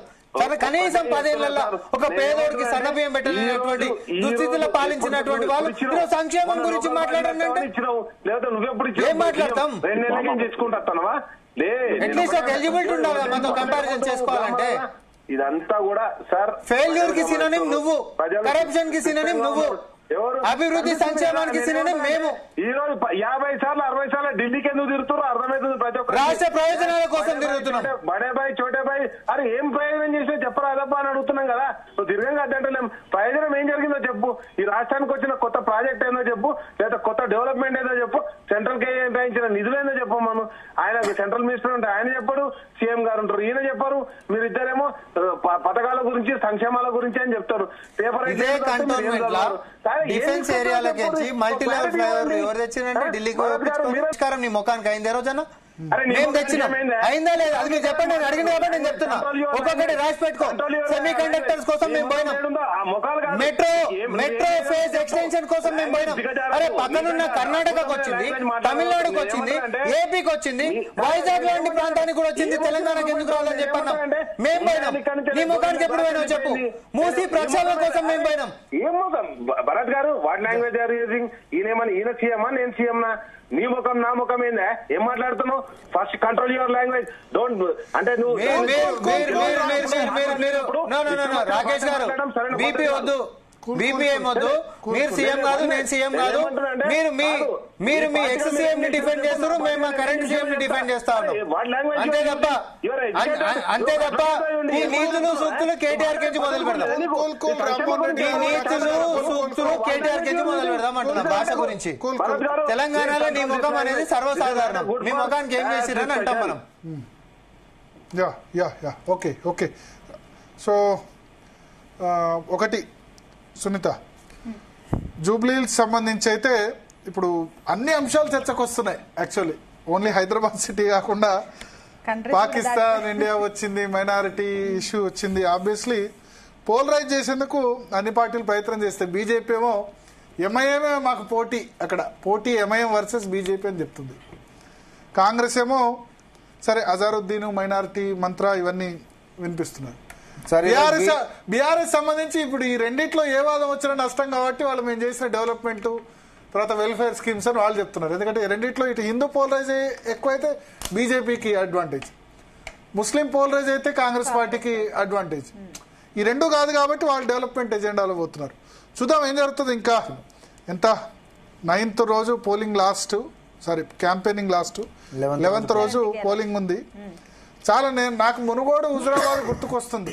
ఖర్చులో కానీ లేదా కంటైన్మెంట్ బై ఎలక్షన్ కూడా జరిగింది కానీ ఇంత లేదు, అది పెద్ద చాలా లో ప్రొఫైల్లో జరిగింది. బట్ చాలా గ్రాడ్యుయేట్ ఎలక్షన్స్ కూడా జరిగాయి. ఇంత పెద్ద ఎత్తున పార్టీలు ఫైట్ చేసింది లేదు. హై వోల్టేజ్ రెండు పార్టీలు కూడా రిఫరెండం లాగా భావిస్తున్నాయి, ఎస్పెషల్లీ కాంగ్రెస్, బీఆర్ఎస్. ఈ రెండింటి మధ్యనే నాకు ప్రధాన పోటీ కనిపిస్తుంది ఇవాళ ఉన్న సిచ్యువేషన్ బట్టి. చూద్దాం ఏం జరుగుతుందో. మినిట్ టు మినిట్ అప్డేట్స్ అయితే మనం ఖచ్చితంగా ఇస్తాం. సో సార్ లాస్ట్ ఒక్క లైన్ యాడ్ చేస్తా, ఎందుకంటే బీజేపీ ఒక పదం అన్నాడు కాబట్టి నేను దాన్ని రీట్రేట్ చేసి క్లోజ్ చేస్తా. పాకిస్తాన్ ప్రజలకు ఇబ్బంది జరగొద్దు కాబట్టి కార్పెట్ బాంబింగ్ ఆడ జైనికే ఉండదు అని చెప్పి అన్నాడు. అదే పాకిస్తాన్ మన దేశంలోకి చొరబడి మన ప్రజల్ని చంపిండు.